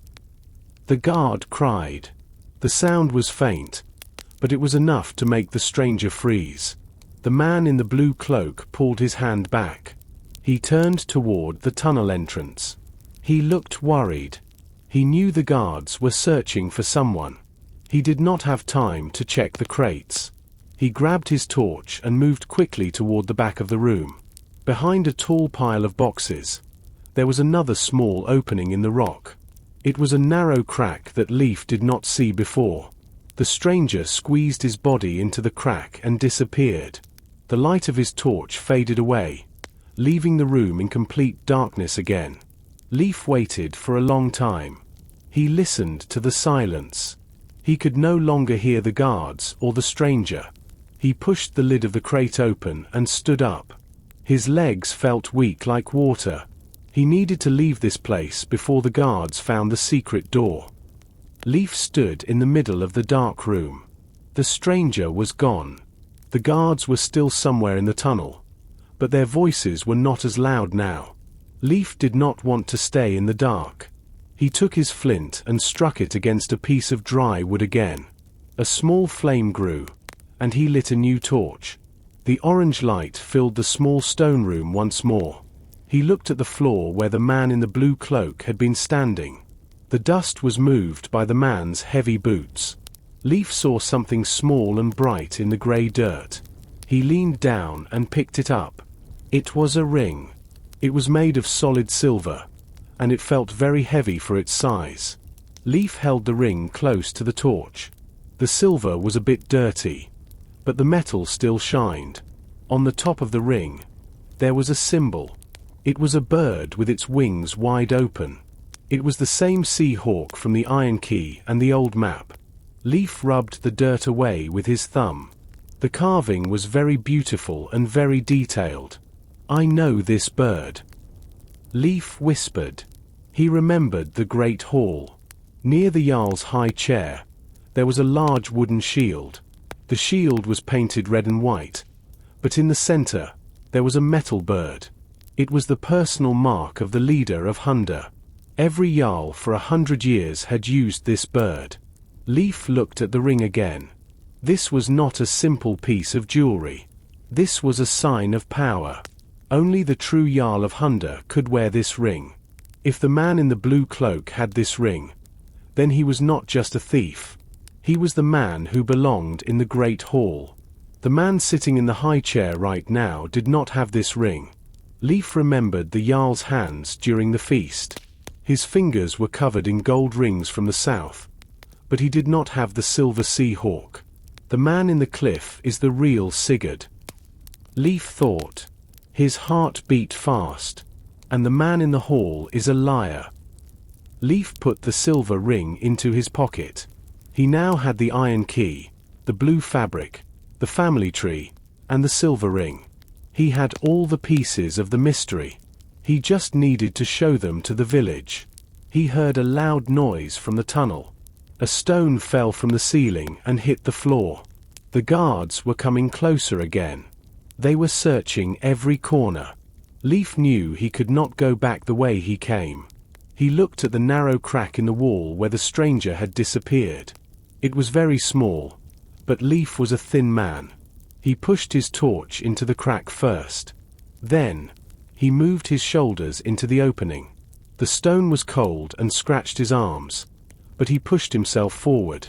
He moved deeper into the mountain, away from the guards and toward a part of the cliff he did not know. Leif pushed his body through the narrow crack in the stone. The rocks were sharp and cold. They pulled at his wool cloak, but he did not stop. After a few minutes of crawling, the air became fresher. He smelled the salty sea and the damp mist again. He came out of a small opening hidden behind a large, flat rock on the lower part of the cliff. He was far below the secret door, near the path to the fishing docks. He sat on the wet grass and breathed deeply. His hands were covered in grey dust and small scratches.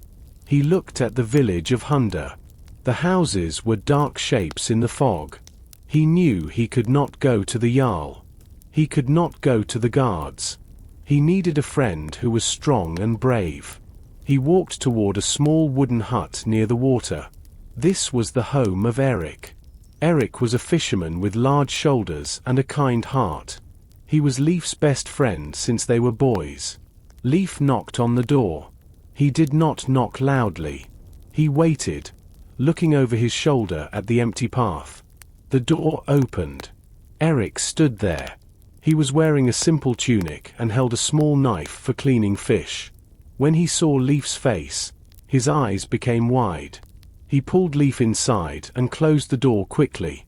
"Leif, you look like you fell from the mountain," Eric said.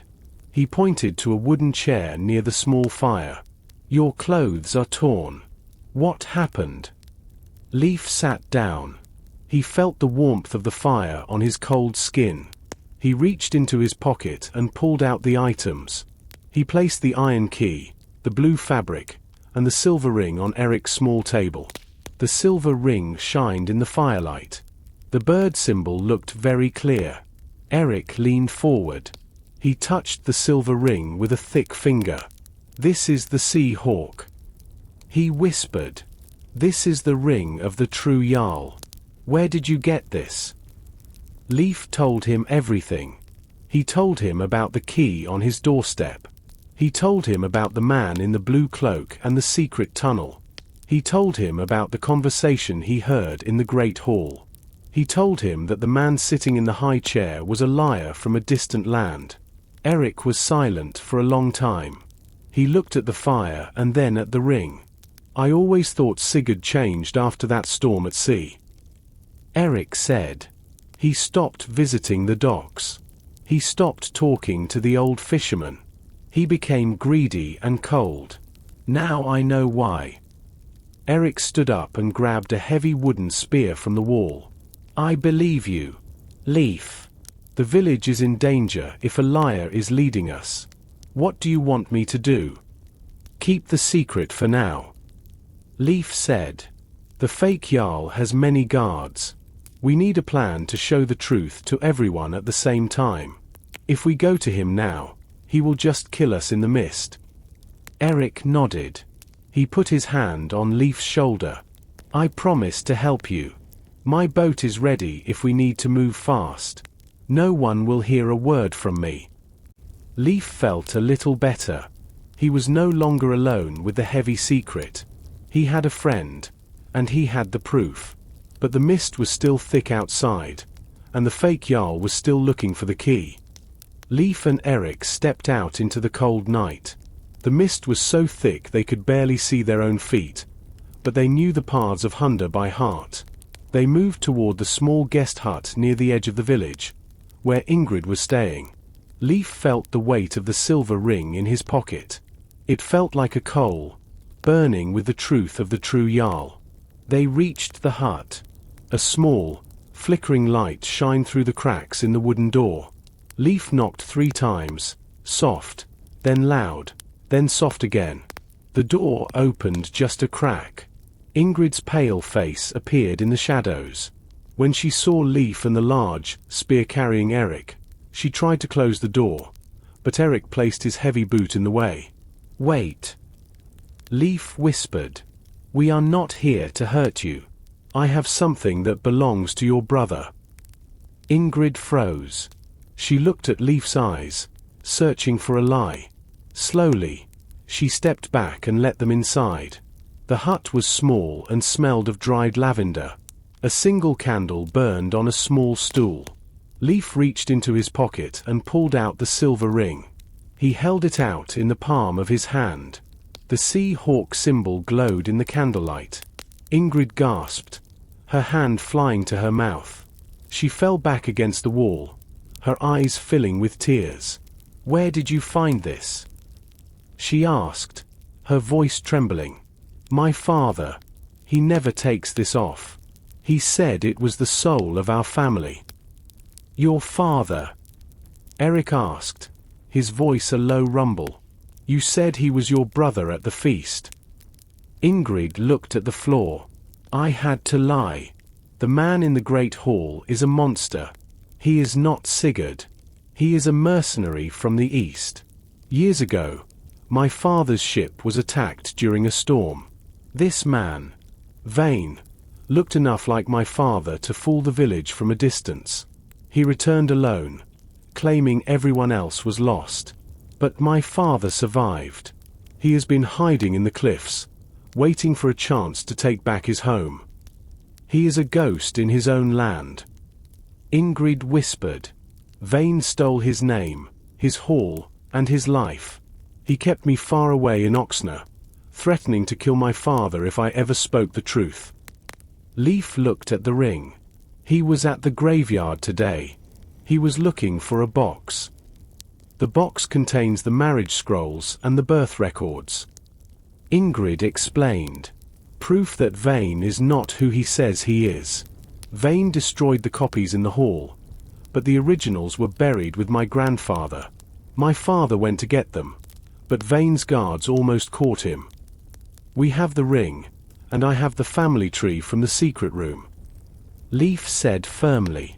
But the village will need more than paper and silver to turn against a man with 100 spears. Eric gripped his spear tighter. The village is restless. They don't like the new Sigurd. If we bring the real Jarl to the Great Hall tomorrow during the final feast, the guards will have to choose between a liar and their true blood. Leif looked at his friends. The plan was dangerous. If they failed, they would all end up at the bottom of the cliffs. But as he looked at the sea hawk on the ring, he knew he couldn't go back to carving bowls while a thief sat on the throne of Hunda. The trio slipped out of Ingrid's hut and moved like shadows through the outskirts of Hunda.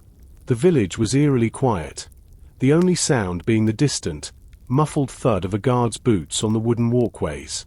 Eric led the way, his spear held low, his eyes scanning the grey wall of the mist. Ingrid followed closely, her blue dress hidden beneath her brown travel cloak. Leif brought up the rear, his hand never leaving the silver ring in his pocket. They reached the base of the high cliffs where the path narrowed. The wind here was a physical force, screaming as it whipped around the jagged rocks.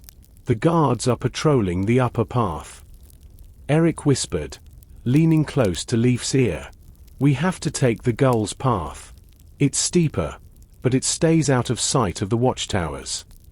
The gull's path was little more than a series of slick stone ledges. Leif's heart hammered against his ribs as he climbed. One slip would mean a fall into the churning white foam of the sea hundreds of feet below. Ingrid moved with surprising grace, her desperation giving her strength. Finally, they reached the hidden crevice Leif had used to escape earlier. He's in there, Leif said, pointing to the dark crack in the mountain. They squeezed through the stone opening one by one. The air inside was still, smelling of old smoke and the cold scent of the deep earth. As they entered the hidden room, the light from Eric's small lantern revealed a figure sitting by the stone table. The man in the blue cloak didn't move.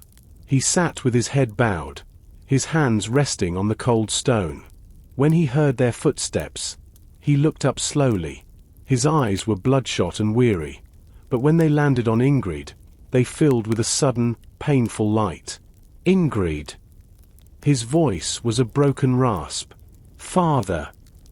She cried, rushing forward and throwing her arms around him. The real Jarl Sigurd held his daughter tightly. He looked at Leif and Eric with a mix of suspicion and hope. Leif stepped forward and placed the silver ring on the table. Beside it, he laid the yellowed parchment of the family tree and the iron key. We know the truth. Jarl Sigurd. Leif said softly. The village knows a shadow has fallen over the hall, but they don't know the name of the man who cast it. The real Sigurd picked up the ring, his thumb tracing the wings of the sea hawk. Vain. He was my navigator. I trusted him. During the great storm, he pushed me overboard. He thought the sea would take me, but I washed up in the secret coves. I have lived here like a rat for 2 years, watching him wear my face and steal my life. He looked at the iron key. This key doesn't just open a chest of papers, Sigurd said, his voice regaining some of its old authority. The sacred chest holds the crown of the first mariner. It is a crown of ancient iron and amber. Legend says it can only be touched by the true blood of Hunda. If a liar wears it, the amber turns black as coal. The final feast is tomorrow, Eric said, his voice grim. Vane plans to wear the crown to cement his power before the winter freeze. If he puts it on, and it stays clear, the village will never believe us. Then we make sure he puts it on in front of everyone. Leif said, a plan forming in his mind. But he won't be the only one standing in that hall. The orange light of the torch flickered against the damp stone walls as the 4 of them gathered around the table. The real Jarl Sigurd ran his fingers over the iron key. Vane tried to break the chest. Sigurd said, his voice stronger now that his daughter was by his side. The marks you saw, Leif, those were his rage. He has the chest, but he cannot reach the crown without destroying it, and a broken crown holds no power over the people of Hunda. Leif looked at his rough, wood-stained hands. He asked me to oil and sand the wood. He wants it to look perfect for the feast tomorrow. He thinks I am just a simple carver who sees nothing but splinters and grain. That is our advantage, Ingrid said, her eyes bright. Vane is arrogant. He believes he has frightened the village into silence. He doesn't realize that the simple carver holds the key to his undoing. Eric leaned his spear against the stone table. I can talk to the older hunters. They remember the old Sigurd. They've been grumbling about the high taxes and the strange men Vane brought from the east. If they see the real Jarl, they will fight. Sigurd shook his head. No, Eric. If we start a fight in the hall, many innocent people will die. We must use the crown of the first mariner. It is more than a symbol. It is a test. The amber set into the iron is sensitized to the legacy. If a true Jarl wears it, the stone glows like a sunset. If a pretender touches it, the amber will turn as black as a dead coal. Sigurd finished. In front of the whole village, his lie will be visible to every eye. Not even his guards will stand by a man cursed by the sea gods. I will go back to the hall tonight, Leif declared. I will tell Vane I need to work on the chest overnight to prepare it for the morning. I'll use the iron key to unlock the outer mechanism. When Vane reaches for the crown tomorrow, he won't be fighting a locked box. He'll be facing his own judgment. And what of my father? Ingrid asked. He cannot walk through the front gates. The sea coves, Eric suggested. There is a tunnel that leads from the cliffs directly under the Great Hall. It was used for storing ice in the old days. I can get him there. When the moment is right, he can emerge from the shadows behind the high chair. Leif felt a heavy weight in his chest. The plan was a narrow bridge over a deep chasm. If he was caught with the iron key inside the hall, Vane would not hesitate to use his axe. But then he looked at the silver ring and the rightful Jarl, who had lived in darkness for 2 years. We meet at dawn, Leif said. He took the iron key and tucked it deep into his tunic. He left the hidden room first, slipping back through the stone crack into the cold, wet mist. He had a long night of woodworking ahead of him, and for the first time in his life, his finest work wouldn't be a bowl or a chair, it would be a trap. Leif walked through the heavy gates of the Great Hall. The guards at the entrance were tired, leaning on their spears. They recognized him, the woodcarver who had been ordered by the Jarl to repair the sacred chest. They didn't check his pockets. They only saw his bag of sanding stones and small jars of oil. Late for a bit of polishing, isn't it, carver? One guard grunted, his breath visible in the freezing air. The Jarl wants it perfect for the morning. Leif replied, his voice steady despite the hammer of his heart. The grain must catch the light just right when the crown is lifted. The guards stepped aside. Inside, the great hall was a cavern of shadows. The large fire pits had burned down to glowing orange embers. At the far end, near the high throne, the sacred chest sat on its stone dais. Beside it stood a tall figure wrapped in a red cloak. It was Vane, the man everyone called Sigurd. You are late, woodcarver, Vane said. He didn't turn around. He was staring at the chest, his hand resting on its lid. I was beginning to think you had lost your way in the mist. The mist is thick, my Jarl, Leif said, bowing low. But the wood needs the midnight chill to set the oil properly. I have brought my finest waxes. Vane turned. His eyes were hard, searching Leif's face for any sign of the truth. For a moment, Leif feared the man would see the iron key hidden against his ribs. But Vane merely scoffed and gestured toward the chest. Do your work, but do not touch the lock. My guards will be watching from the doors. Vane walked away, his heavy boots echoing on the stone floor. Leif knelt before the chest. He took out a cloth and began to rub oil into the dark, splintered oak. He worked slowly, his eyes darting toward the guards at the entrance. They were talking quietly, their backs turned. Leif reached into his tunic. His fingers found the iron key. He felt the cold metal and the ridges of the sea hawk symbol. He moved his hand toward the back of the chest, where a hidden mechanism was concealed behind a carved dragon's head. The sound was tiny, no louder than a snapping twig, but to Leif, it sounded like a thunderclap. He froze, his hand still behind the dragon's head. He waited. The guards didn't move. Vane was gone. Leif pushed the key further, turning it until he felt the internal tumblers fall into place. The chest was now unlocked.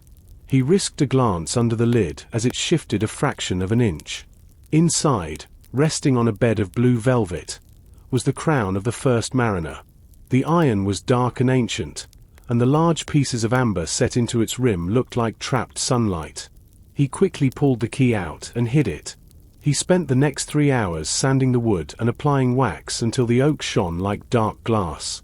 By the time the first grey light of dawn began to bleed through the high windows, the chest looked magnificent, and it was ready to deliver its judgment.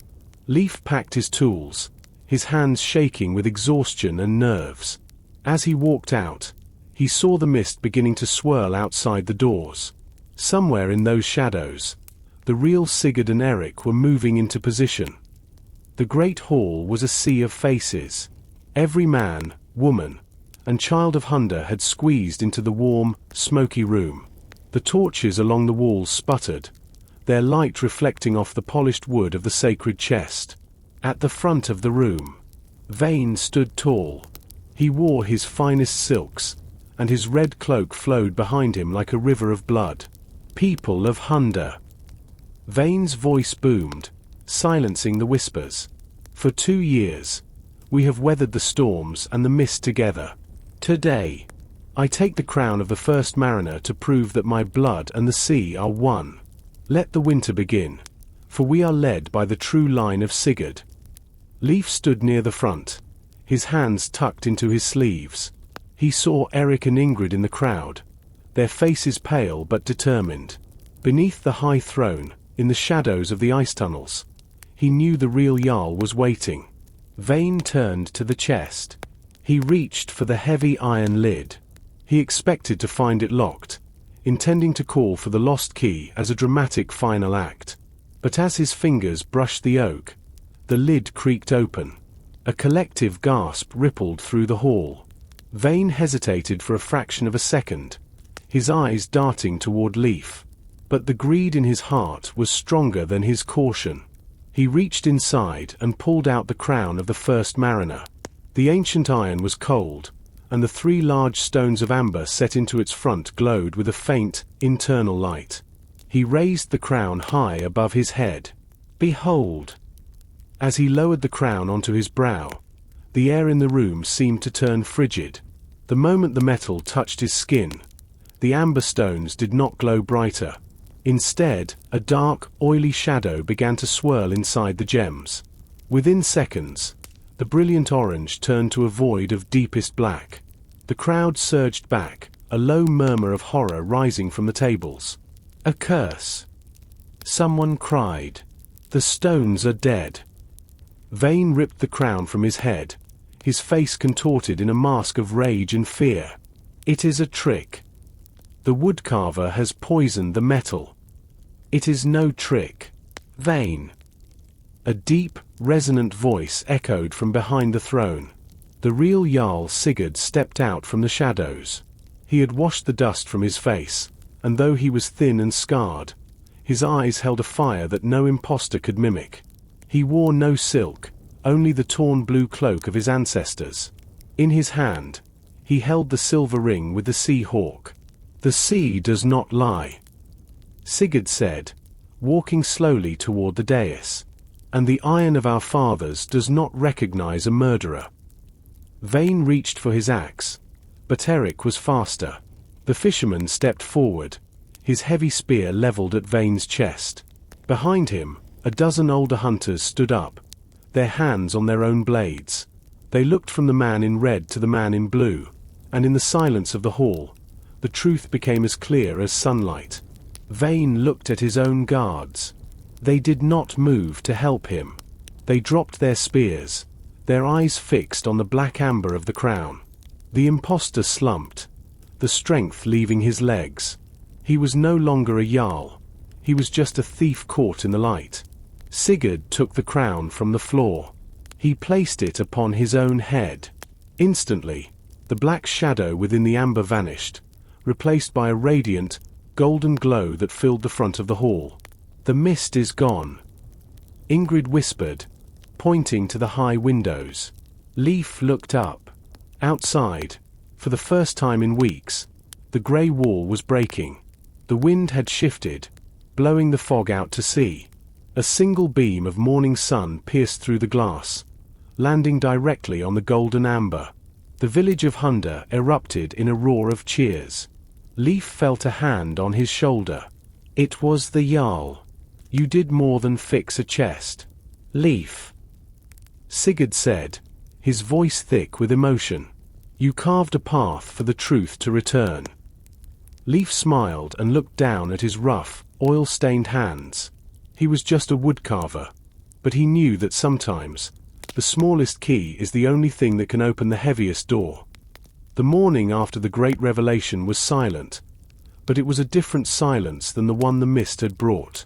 It was the silence of a village waking up from a long, bad dream. Leif stood in his workshop, looking at the broken door he had roughly patched with boards. The sunlight, now clear and golden, streamed through the cracks, illuminating the dust motes dancing in the air. His tools were still scattered, his oil jars shattered, but for the first time in 2 years, he felt he could breathe. A knock came at the door, not the frantic pounding of the night before, but a steady, rhythmic sound. It was Eric. The fisherman looked exhausted, his eyes rimmed with red, but he was wearing a clean tunic. "The Jarl wants to see you, Leif," Eric said, leaning against the doorframe. "In the hall. Not as a worker, but as a counselor." "I am a woodcarver, Eric, not a man of politics," Leif replied, though he was already reaching for his cloak. "You're the man who saw the truth when the rest of us were blind," Eric countered. "Besides, Vane is being brought before the people. Sigurd wants you there for the judgment." The great hall looked smaller in the daylight. Without the flickering shadows of the torches, the wear and tear of Vane's neglect was visible. The tapestries were dusty, and the floorboards creaked with age. Sigurd sat in the high chair, the crown of the first mariner resting on a velvet cushion beside him. He looked every bit the Jarl now, his presence filling the room. Vane stood in the center of the hall, his hands bound by heavy iron chains. He no longer looked like a powerful ruler. Without his silk and his guards, he was just a man with a desperate, hungry face. The village elders sat in a semicircle, their faces grim. "You stole 2 years from this village," Sigurd said, his voice echoing in the rafters. "You stole my name, and you nearly stole our legacy. By the laws of Hunda, the sea should take what the sea gave back. We should cast you from the cliffs." A murmur of agreement went through the crowd. Vane didn't look up. He seemed to be staring at the iron key, which Leif had returned to the stone table. "But," Sigurd continued, "Hunda has seen enough death in the mist. Vane, you will be stripped of your stolen wealth and placed in a small fishing boat with nothing but 3 days of water and a single oar. If the gods of the sea wish you to live, they will guide you to a shore far from here. But if you ever return to these rocks, your life is forfeit." Leif watched as the guards led Vane away. The man didn't say a word, but as he passed Leif, his eyes flickered with a strange, dark intensity. It wasn't the look of a defeated man. It was the look of someone who was leaving a curse behind. With Vane gone, the village began the long process of cleaning. Leif spent his days repairing the furniture in the great hall, but his mind kept returning to the iron key and the crown. He had noticed something while polishing the sacred chest, a series of small, microscopic scratches on the key's handle that didn't look like wear and tear. They looked like writing. One evening, after the village had gone to sleep, Leif took the key back to his workshop. He lit 3 candles and used his strongest magnifying glass, a tool he usually reserved for the finest inlay work. "It's not Norse," he whispered to himself. The marks were tiny, geometric shapes. They were etched into the sky iron with incredible precision. Leif realized that the key wasn't just a tool to open a lock, it was a record. He took a piece of charcoal and carefully rubbed it over the handle, then pressed a thin sheet of parchment against it. The image that appeared was a map, but not of any land Leif knew.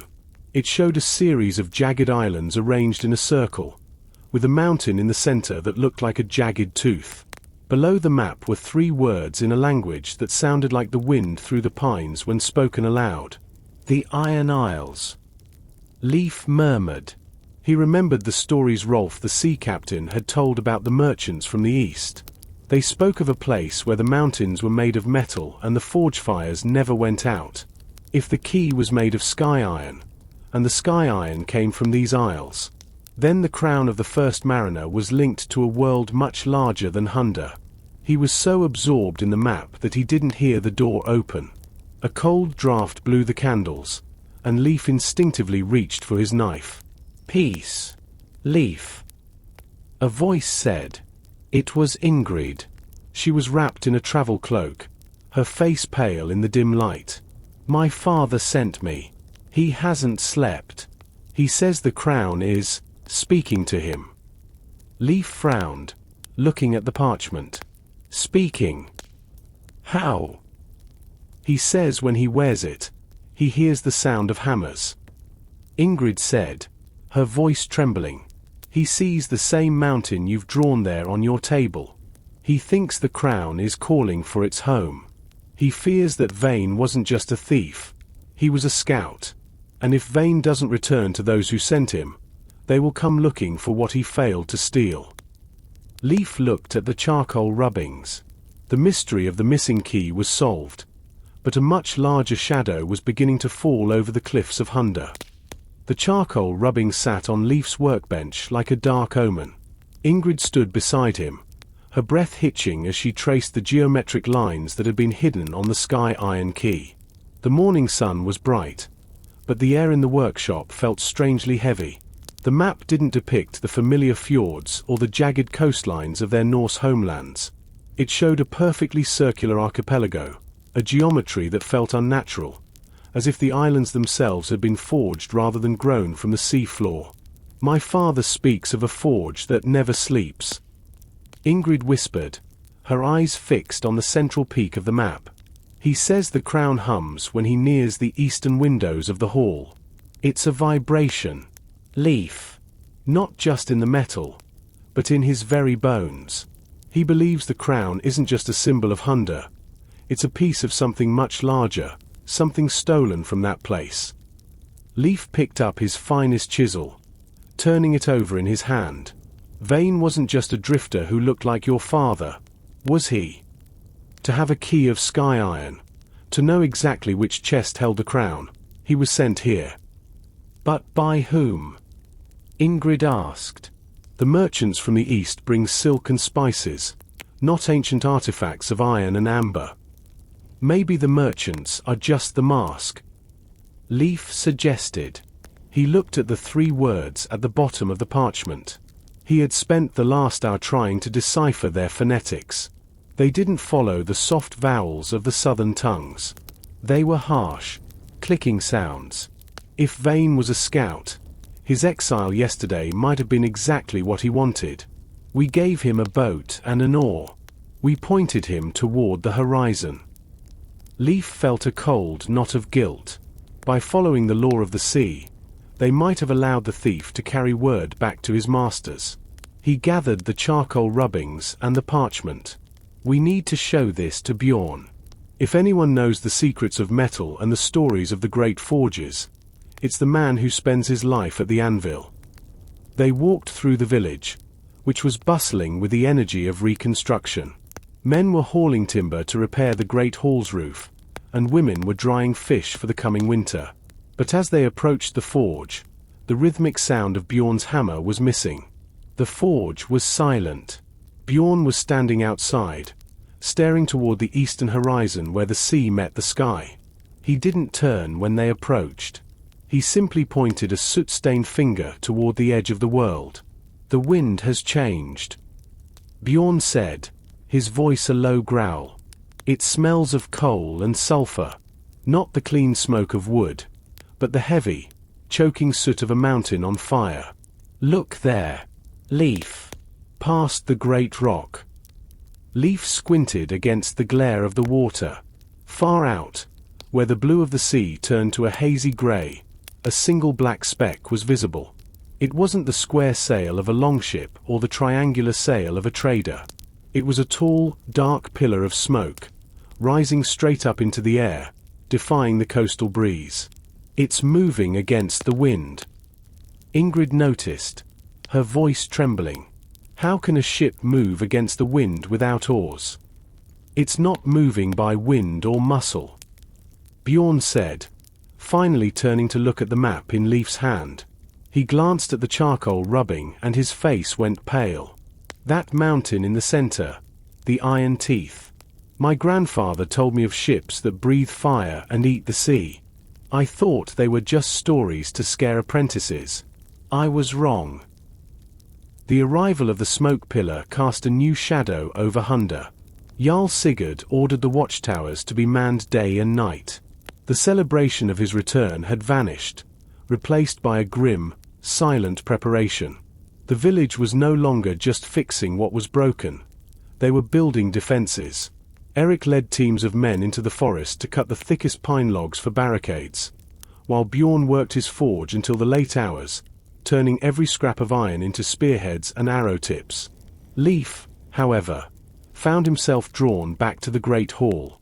Sigurd had called for him to examine the throne itself.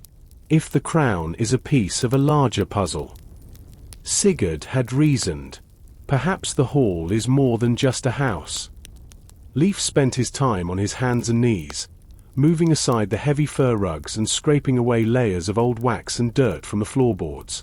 Underneath the high chair, he found what he was looking for. There was a circular inlay of metal, hidden for generations. It wasn't the sky iron of the key, but a dull, heavy lead. "Jarl Sigurd," Leif called out. The Jarl walked over, the crown of the first mariner resting on his brow. The amber stones were pulsing with a soft, rhythmic light, synchronized with the Jarl's own heartbeat. "What have you found, Carver?" "A seal," Leif said. He pointed to the lead circle. "It's a map of the hall's foundations. See here. These lines don't match the cellars we know. They go deeper, much deeper." As Sigurd stepped closer, the crown began to vibrate violently. The amber glowed with a blinding intensity, and a low, humming sound filled the room. The lead seal on the floor began to glow with a faint blue light. "It's a resonance," Leif realized, his woodworker's intuition clicking into place. "The metal in the crown and the metal in the floor are talking to each other. This hall wasn't built on a hill, Sigurd. It was built on top of a machine." Suddenly, the great hall shook. It wasn't an earthquake. It was a rhythmic thumping from the sea. Boom, boom, boom. Leif rushed to the window. The black smoke was no longer a speck. A massive ship, made not of wood but of dark, riveted iron, was looming in the bay. It had no sails. Huge wheels on its sides churned the water into white foam. On the deck stood men in armor that looked like clockwork, their faces hidden behind brass masks. At the front of the iron ship, tied to a tall mast, was a man. Even from the distance, Leif recognized the red cloak, now tattered and wet. It was Vane. He wasn't their leader. He was their prisoner. Or perhaps, their bait. A voice boomed across the water, amplified by a great brass horn. "People of Hunda, return the core of the Iron Isles. You have one sunset to comply, or the sea will turn to fire." Sigurd gripped the arms of his throne. The crown on his head was no longer just glowing. It was burning. "They don't want the village," Sigurd whispered. "They want the core. They want the crown. We can't give it to them," Ingrid said, appearing in the doorway. "If that crown powers their ships, Hunda will be the first of many villages to burn." Leif looked at the lead seal on the floor. "We have one sunset, but we also have a map of the foundations. If this hall is a machine, maybe it's time we learned how to turn it on." The sun began its slow descent toward the western horizon, painting the waves in shades of blood and gold. In the bay, the iron ship sat like a silent predator, its black smoke staining the orange sky. A small, metal rowing boat detached from the side of the Leviathan and began to move toward the docks. It didn't glide like a wooden boat. It moved with a jerky, mechanical precision. Jarl, Sigurd, Leif, and Bjorn stood on the docks to meet it. Eric stood behind them, his hand tight on his spear, 50 archers hidden among the fish-drying racks. The metal boat hit the wooden dock with a heavy thud. A single figure stepped out.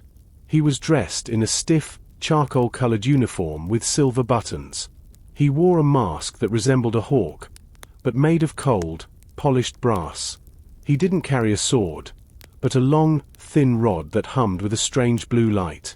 "I am the factotum of the Iron Isles," the man said, his voice metallic and hollow behind the mask. "You hold the heart of the archive. It was lost during the Great Sundering, 300 years ago.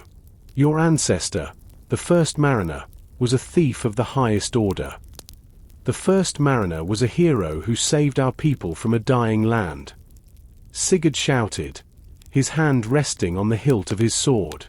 "He saved you with stolen power." The factotum replied. He reached into a pouch and pulled out a small, glowing sphere.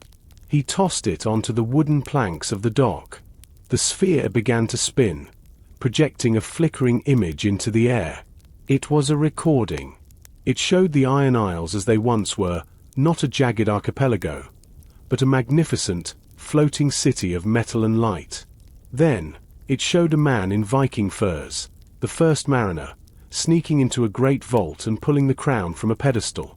Without the crown, the city began to fall. It crashed into the ocean, breaking into the islands they saw on the map. "The crown is the stabilizer," the factotum explained. "Without it, our home continues to sink. We do not wish for your rocks or your fish. We wish to stop the drowning of our people. Return the heart, and we shall leave. Refuse, and we will take it from your ashes." Leif looked at Sigurd. The Jarl's face was a mask of conflict. To keep the crown was to protect the legacy of Hunda. But that legacy was built on a crime that had destroyed a civilization. "Wait." Leif stepped forward. "If the crown is a stabilizer, why did Vane try to steal it? Why not just ask?" The factotum turned his brass mask toward Leif. "Vane was a rogue. A scavenger who thought to sell the heart back to us for a king's ransom. He is a traitor to both our worlds. We found him drifting in the boat you provided. He told us of the woodcarver who found the key." The factotum stepped closer to Leif, the blue light of his rod intensifying. "You have the hands of a maker, carver. You felt the sky iron. You know its truth. Tell your Jarl the cost of a stolen legacy." Before Sigurd could speak, a horn blasted from the iron ship. The water around the dock began to boil. Giant, metal tentacles rose from the depths, wrapping around the wooden pillars of the dock. The wooden planks of the dock groaned as the massive, metal tentacles tightened their grip. The factotum stood motionless, his brass hawk mask reflecting the orange fire of the setting sun. Jarl Sigurd's hand white-knuckled the hilt of his sword, while the archers behind the fish racks waited for the single command that would turn the bay into a graveyard. "You speak of a stolen legacy," Sigurd said, his voice carrying over the hiss of the boiling water. But the crown has been the heart of Hunda for 300 years. It has kept the frost from our grain and the storms from our doors.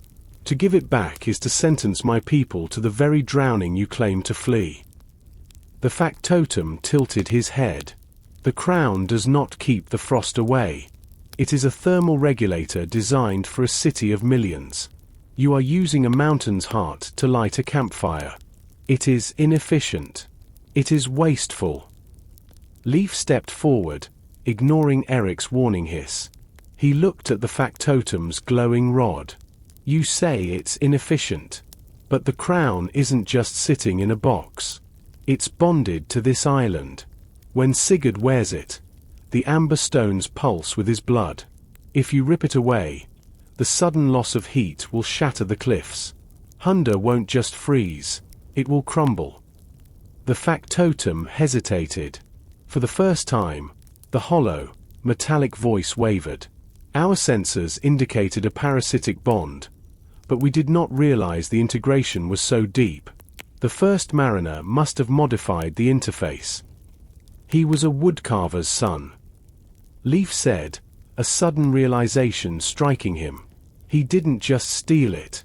He grafted it into the stone. He used the same techniques we used to join oak to iron. Suddenly, a loud, metallic clack echoed from the iron ship. Vane, still tied to the mast, let out a scream that was cut short by a burst of steam. The iron ship's side began to glow a dull, dangerous red. "The captain is losing patience." The factotum whispered. "He does not care for grafts or integration. He sees only the objective. If the crown is not handed over, he will initiate a thermal draw. He will pull the energy through the air, and it will burn everything between the ship and the hall. Give me an hour." Leif pleaded, looking at Sigurd and then the factotum. "The lead seal in the hall. It's a control port. If I can decouple the crown safely, we can find a way to share the output. You get your stabilizer, and we keep our home." The factotum looked at the setting sun. The last sliver of gold was disappearing behind the waves. 1 hour. If the thermal draw begins, even I cannot stop it. Leif, Sigurd, and Bjorn ran toward the great hall, their boots pounding against the frozen mud. Behind them, the village was in a panic. Mothers were ushering children toward the mountain caves, and men were hauling buckets of water to the roofs, fearing the fire from the sea. Inside the hall, the air was vibrating so fiercely that dust fell from the rafters like snow. Leif knelt at the lead seal he had uncovered beneath the throne. Bjorn arrived with a heavy leather roll of tools, chisels of tempered steel and hammers of solid bronze. "The lead is soft." Bjorn grunted, wiping sweat from his brow despite the chill. "But there's sky iron underneath it. I can feel the pull on my tools." "Sigurd, sit," Leif commanded. The Jarl took his place on the high chair. The crown on his head was glowing so brightly that the amber stones looked like miniature suns. Leif used a fine-toothed saw to cut through the lead. As the soft metal peeled back, it revealed a complex lattice of silver and sky iron. It wasn't just a seal, it was a map of the island's thermal veins. "It's a cooling system," Leif whispered, his eyes wide. The first mariner didn't just hide the crown. He used the island's natural underwater vents as a heat sink. He turned the whole mountain into a giant radiator. "Leif," Sigurd groaned, his hands gripping the throne so hard the wood began to splinter. "The crown. It's getting heavier. I can feel the ship. It's reaching for me. It feels like 1,000 needles in my mind. Bjorn, help me turn the outer ring." Leif shouted. They gripped the silver lattice. It was hot, scorching to the touch. They used wet leather rags to gain a grip and twisted. With a sound of grinding gears that shook the very foundations of the hall, the lattice began to spin. Deep beneath the floor, they heard a roar of rushing water. The underwater vents were opening wide. "I'm diverting the flow." Leif explained, his voice frantic. If the ship tries to draw the energy now, they'll pull the cold water from the deep sea instead of the Jarl's life force. Suddenly, the blue light of the lattice turned a violent purple. A beam of energy shot up from the floor, passing through the throne and hitting the crown. Sigurd arched his back, a silent scream on his lips. "Stop!" Ingrid cried, running into the room. "You're killing him. I have to find the split." Leif yelled, his hands darting over the silver wires. "The first mariner left a failsafe. I know he did." As Sigurd's body vibrated with the overwhelming power of the mountain, Leif saw it. At the very center of the crown, nestled behind the largest amber stone, was a tiny, sliding pin of bone and gold. It was a woodcarver's trick, a hidden joint used in secret boxes. "Sigurd, hold on." Leif reached up and, with a precision born of years of carving delicate figurines, he flicked the pin. The crown didn't break, but it shifted. A small, hexagonal shard of the central amber stone slid out and fell into Leif's hand. It was no larger than a thumb, but it glowed with a pure, white heat that made Leif's skin tingle. Instantly, the pressure in the room vanished. Sigurd slumped forward, gasping for air. The violet beam of energy faded, and the crown returned to a soft, manageable glow. "What did you do?" Bjorn asked, staring at the glowing shard in Leif's hand. "I took the seed." Leif said, "The crown is the anchor, but this shard is the regulator. Without this, the crown is just a battery. With it, the crown is a brain." A deafening explosion echoed from the bay. They rushed to the window. The iron ship had attempted the thermal draw. A massive bolt of blue lightning had struck the water near the docks, but instead of burning the village, the energy had been absorbed into the open vents Leif had unlocked. The water had turned into a massive geyser of steam, blinding the ship's crew. "They won't stop," Sigurd said, standing up on shaky legs. He looked at the shard in Leif's hand. "They will destroy us to get that piece. Not if we give them what they actually need," Leif said. He looked at the silver lattice on the floor. The factotum said the iron isles are sinking because they lost their stabilizer. "This shard contains the frequency. If we can put this into a new housing, one made by Bjorn, they can have their stabilizer without taking our crown." "But we have no sky iron to house it," Bjorn said. Leif reached into his pocket and pulled out the iron key. "We have this," Leif said. "It's the same metal. Bjorn, you have the forge. I have the measurements. We have 30 minutes before the steam clears and the ship fires its cannons." "Leif," Ingrid whispered, looking at the tattered red cloak in the distance. "Vane is still on that ship.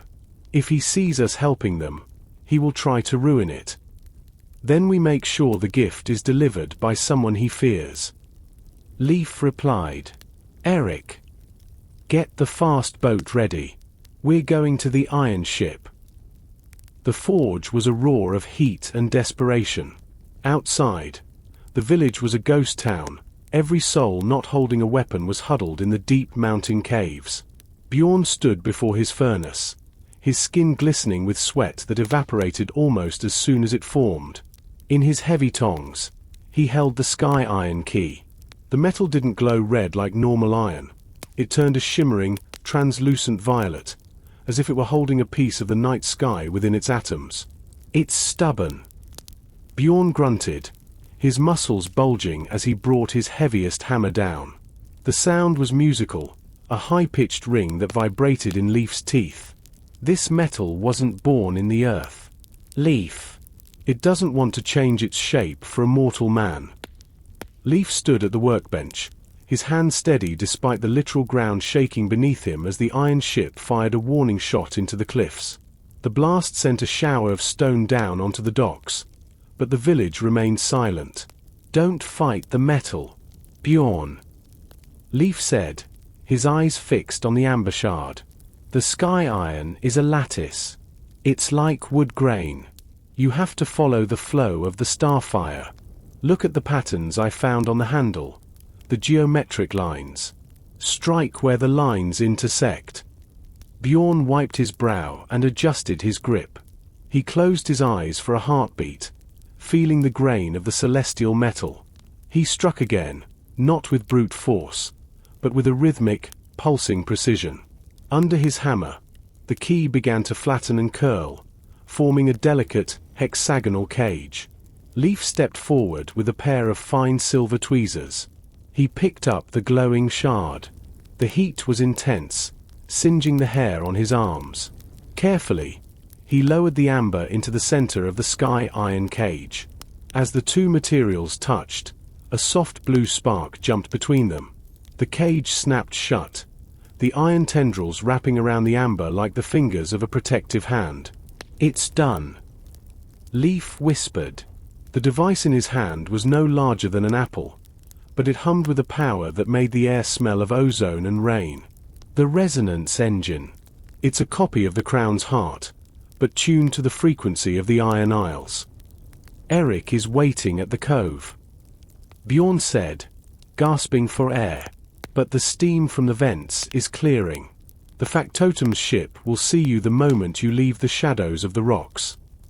Then we don't use the main bay," Leif said, looking toward the high cliffs. "We use the Devil's Throat. The underground current will pull us right under their hull before they can depress their cannons." The water in the underground cavern was black and freezing.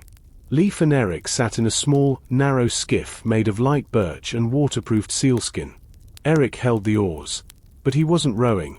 He was using them to keep the boat from smashing against the jagged walls as the powerful current sucked them toward the sea. "If the current is too fast, we'll hit the iron ship like a battering ram," Eric warned, his voice echoing in the wet dark. "Just keep us straight," Leif said, clutching the leather satchel containing the resonance engine. The ship's thermal draw has created a low-pressure zone beneath its hull. The water is being pulled toward their intake vents. We're going to ride that pull. The tunnel opened up with a roar. Suddenly, they were out of the mountain and into the open bay. The massive iron ship loomed above them like a floating fortress. Up close, it was terrifying. Thousands of rivets, thick plates of stained metal, and the constant, rhythmic sound of steam engines. They were directly beneath the giant churning wheels on the ship's side. The spray was blinding. Eric fought the oars, muscles straining until they nearly snapped, to guide the skiff toward a small maintenance hatch Leif had spotted earlier through his glass. "There!" Leif shouted. A metal ladder hung down, slick with algae. Leif stood up in the rocking boat, timed the swell of a wave, and leaped. His fingers caught a cold iron rung. He scrambled up, the satchel bouncing against his chest. Below him, Eric signaled that he would stay in the shadows of the hull, ready for a quick escape. Leif reached the hatch. It was locked from the inside, but he didn't need a key. He pulled out a small vial of the acidic oil he used for etching hard woods. He poured a few drops onto the hinges. The metal hissed and bubbled. With a sharp kick, the hatch swung inward. He tumbled into a corridor of brass pipes and hissing steam. The air was hot and tasted of grease. He moved quickly, following the sound of the loudest engine. He knew that the ship's stabilizer would be located near the main boiler. He turned a corner and stopped. Standing in the middle of the engine room was the factotum. But he wasn't alone. Vane stood behind him, no longer tied to a mast. He held a heavy brass wrench, his eyes wide with a manic, desperate greed. "The carver," Vane sneered, stepping forward. "You brought it. I knew you couldn't help yourself. You always had to see how the joints fit together." The engine room was a cathedral of brass and fire. Enormous pistons moved up and down with a force that made the floor plates shiver. The factotum stood by a central pedestal, a glass cylinder filled with a swirling, dark liquid that looked like liquid coal. The liquid mercury is failing. The factotum said, his voice flat but urgent. The ship is losing its buoyancy. Give me the shard, carver, or we all go to the bottom of this bay. Don't listen to him. Vane shouted, raising the wrench. Give it to me, and we'll take this ship back to the east. We'll be kings of the Iron Isles. Leif. Think of the woods you could carve with tools made of this metal. Leif looked at Vane, a man who had seen the wonders of two worlds and chose only to see power. Then he looked at the factotum, a man who had seen his civilization fall and chose only to see logic. I'm not giving it to either of you, Leif said. He stepped toward the glass cylinder. I'm giving it to the ship. Vane lunged. He was a warrior, fast and strong. But Leif was a woodworker who lived by timing and leverage. As Vane swung the heavy wrench, Leif stepped inside the ark, using his satchel as a shield. The metal hit the leather with a dull thud. But Leif didn't fall. He tripped Vane's lead foot and pushed him toward a venting steam pipe. Vane screamed as a jet of hot vapor caught his arm, and he stumbled back into the shadows of the grinding gears. Leif turned to the factotum. If I put this in, your ship stabilizes. But you must swear by the sky iron that you will leave Hunda and never return. We keep the crown. It's the regulator for our island now. Without it, my people die. The factotum looked at the glowing resonance engine in Leif's hand. He looked at the failing mercury in the cylinder. Logic dictates survival. I swear. The heart of the archive is returned in spirit, if not in form. Leif opened the satchel. He pulled out the sky iron cage. The amber shard was pulsing with a brilliant white light, sensing the proximity of the ship's massive engines. He placed the device into a recess at the base of the cylinder. The effect was instantaneous. The dark liquid in the glass turned from coal black to a shimmering, radiant gold. The grinding noise of the engines smoothed out into a deep, harmonious hum. The entire ship lifted several feet in the water, the metal groaning with relief. It is compatible. The factotum whispered, "Go." Leif said, backing toward the hatch. Before Vane wakes up, and before my Jarl decides his archers have waited long enough. Leif didn't wait for an answer. He dove out the hatch and into the freezing black water of the bay, praying that Eric was still there in the dark. The impact with the freezing seawater was like hitting a wall of stone. Leif gasped as the cold air was punched from his lungs, bubbles of silver dancing before his eyes in the dark churn of the bay. Above him, the massive iron hull of the ship groaned, a mountain of metal that seemed to want to pull him under its crushing weight. The heart was installed, and the ship was rising, its great side wheels beginning to turn with a new, terrifying power. Leif. Over here. A dark shape cut through the foam. Eric was straining at the oars of the sealskin skiff, his face a mask of desperation. Leif reached out, his fingers numb and white, and gripped the side of the boat. With a grunt that nearly capsized them, Eric hauled the woodcarver over the gunwale. Leif lay in the bottom of the boat, shivering violently, his wet wool cloak weighing 100 pounds. "Did you do it?" Eric hissed, his eyes darting toward the massive iron pillars of the ship's legs. "It's integrated." Leif managed to stammer through chattering teeth. The factotum, he gave his word. A metal man's word is worth as much as a rusted nail. Eric grunted, but he began to row with a rhythmic, powerful stroke, pulling them away from the ship's intake vents. Suddenly, the water behind them began to glow. The golden light from the engine room was leaking through the maintenance hatch Leif had left open. The iron ship wasn't just floating anymore. It was humming. A low-frequency vibration rippled through the water, making the wooden skiff rattle. On the deck of the Iron Giant, bells began to toll, a sharp, mechanical sound that cut through the roar of the steam. The great side wheels accelerated, churning the sea into a frenzy of white froth. The ship began to turn, its massive bow swinging away from the village of Hunda and toward the open horizon of the east. "They are leaving," Eric shouted, a note of disbelief in his voice. Leif sat up, wiping salt from his eyes. He looked back at the ship. For a moment, he thought he saw a figure standing at the railing, a tall, stiff form in a brass hawk mask. The factotum raised a gloved hand, a silent salute to the maker who had saved his people's future. But as the ship picked up speed, a second figure appeared. Vane had reached the deck. He was stumbling, clutching his scalded arm, his face twisted in a silent scream of fury. He looked toward the skiff, and even across the widening gap of the water. Leif felt the heat of the man's hatred. Vane didn't want the Iron Isles. He wanted Hunda. And though the ship was carrying him away, the debt was far from settled. The iron ship vanished into the morning mist, leaving behind nothing but a fading trail of black soot and a sea that felt unnaturally calm. When Leif and Eric reached the docks, they weren't met with cheers. The village was silent. Jarl Sigurd stood at the edge of the pier, the crown of the first mariner still on his head, but its glow had dimmed to a faint, flickering amber. "The warmth is gone, Leif," Sigurd said, his voice heavy.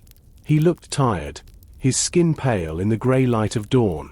The moment that ship moved past the great rock, the hall began to grow cold.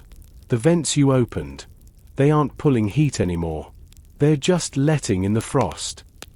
Leif stepped onto the dock, his wet boots squelching. He walked past the Jarl and toward the great hall.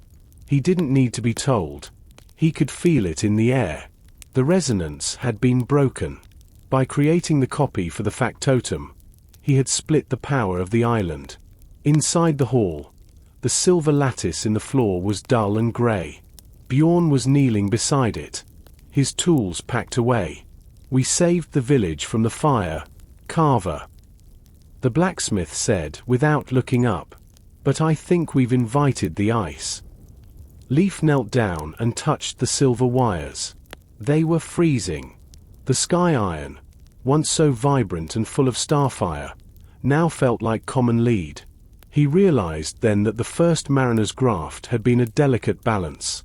By removing the amber shard, even though he had replaced it with the crown's main body, the cycle had been interrupted. "The island is resetting," Leif whispered. "Resetting to what?" Ingrid asked, stepping from behind her father. She was wrapped in a thick fur mantle, her breath visible in the air. "To its natural state," Leif replied. "Before the first mariner arrived. This cliff was never meant to be this warm. The grain we grow, the fish that stay in our bay instead of migrating, it was all sustained by the crown's excess heat. We have food for the winter," Eric said, trying to be the voice of hope. "We have wood for the fires. But the legacy is changed," Sigurd said, looking at the crown in his hands. He took it off and held it out to Leif. "You are the one who understands its joints and its heart. Tell me, woodcarver, is Hunda still the same village we fought to save?" Leif took the heavy iron circle. It felt like a dead weight. He looked at the empty socket where the shard had been. "No, Jarl. We are no longer a village living on a stolen miracle. We are just a village on a rock in the sea. We have to learn to live with the cold again. But at least the cold is ours." As he spoke, a soft flake of white drifted down from the rafters. It wasn't dust this time. It was snow. The great hall, the heart of their world, was beginning to freeze from the inside out. The weeks that followed were the hardest Hunda had ever known. The Great Chill, as the elders called it, arrived with a vengeance.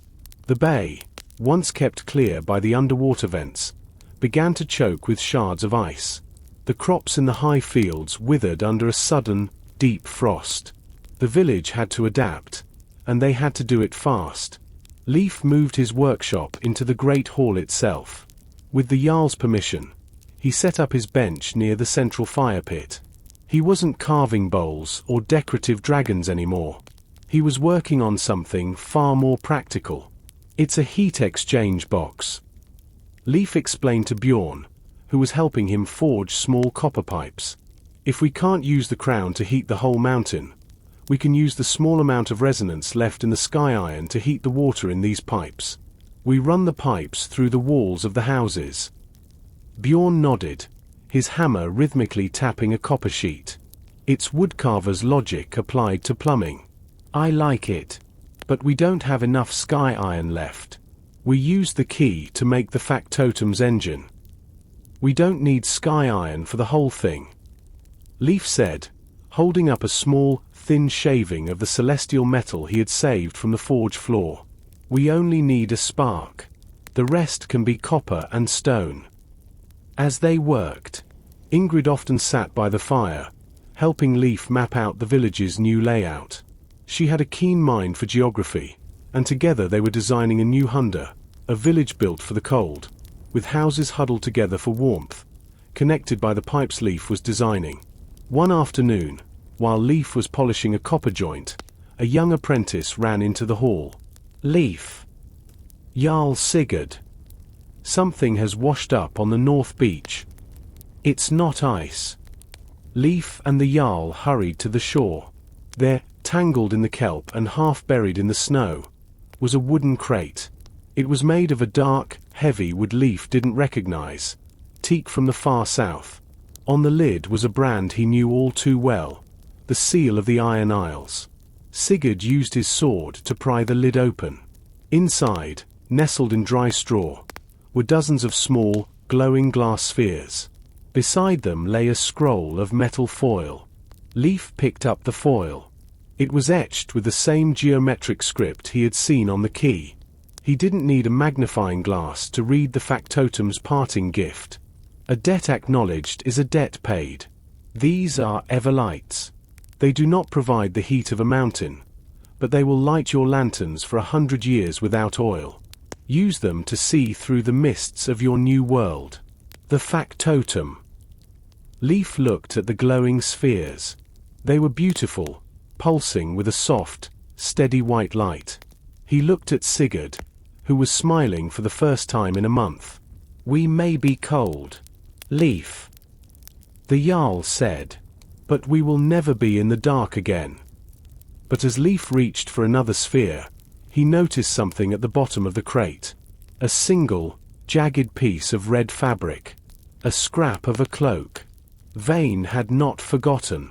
The factotum had sent a gift, but the sea had included a warning. Leif held the scrap of red fabric in his shaking hand. The wool was wet, stiffened by the salt of the sea, but the color was unmistakable. It was the same deep, aggressive crimson that Vane had worn while he sat on the stolen throne of Hunda. It wasn't just a piece of a cloak. It was a deliberate mark. As Leif turned the fabric over, he saw a small, jagged symbol stitched into the underside with black thread, a broken crown under a falling star. He didn't stay on the ship. Leif whispered, his voice barely audible over the crashing of the icy waves. Jarl Sigurd knelt beside him, his brow furrowed as he studied the scrap. The factotum said Vane was a traitor to both worlds. If he escaped the iron ship before it reached the deep water, he could be anywhere along the coast. These cliffs have 1,000 caves, and Vane knows most of them. He's not just hiding. Sigurd. Ingrid said, her eyes scanning the dark, jagged rocks of the North Beach. He's watching. He sent this crate. The factotum might have provided the everlights, but Vane made sure his mark was at the bottom. It's a promise. The village elders were gathered behind them, their breath pluming in the freezing air. Old Gorm, the eldest among them, shook his head. We should burn the crate and everything in it. This is southern magic.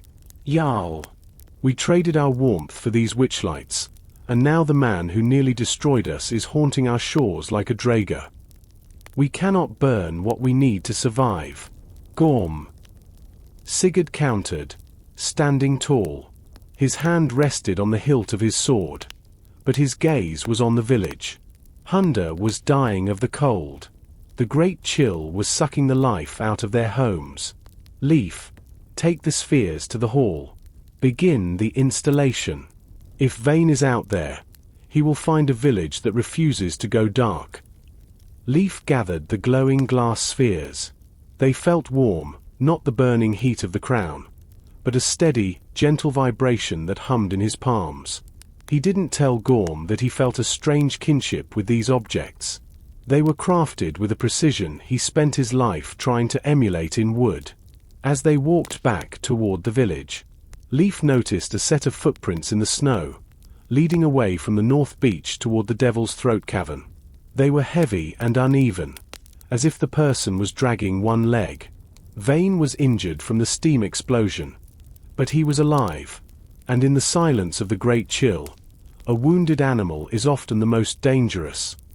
The great hall was transformed into a grand experiment. Leif and Bjorn had worked for 3 days without sleep, mapping the paths for the new heating and lighting system. They used the copper pipes Bjorn had forged, lining them with thin strips of sky iron salvage to carry the resonance. It's like building a nervous system for a giant. Leif explained to Eric, who was helping pull the pipes through the stone foundations. The everlights act as the pulse. When we place them in these copper housings, the resonance from the glass vibrates the air inside the pipes. That vibration creates friction, and friction creates heat. The everlights weren't just for heat. However, Leif had designed the housings with polished silver reflectors. When a sphere was inserted, the light was focused into a beam that could be directed through a series of glass-filled light tubes he had carved into the rafters. By the end of the week, the first grid was ready. The village gathered in the square, huddled in their thickest furs. Leif stood at the central junction box, a masterpiece of oak and brass, and looked at Sigurd. "Are you ready, Jarl?" Sigurd nodded. Leif turned the main wooden gear. With a low, musical hum, the everlights inside the junction box flared to life. The light traveled through the tubes, leaping from house to house like a golden spirit.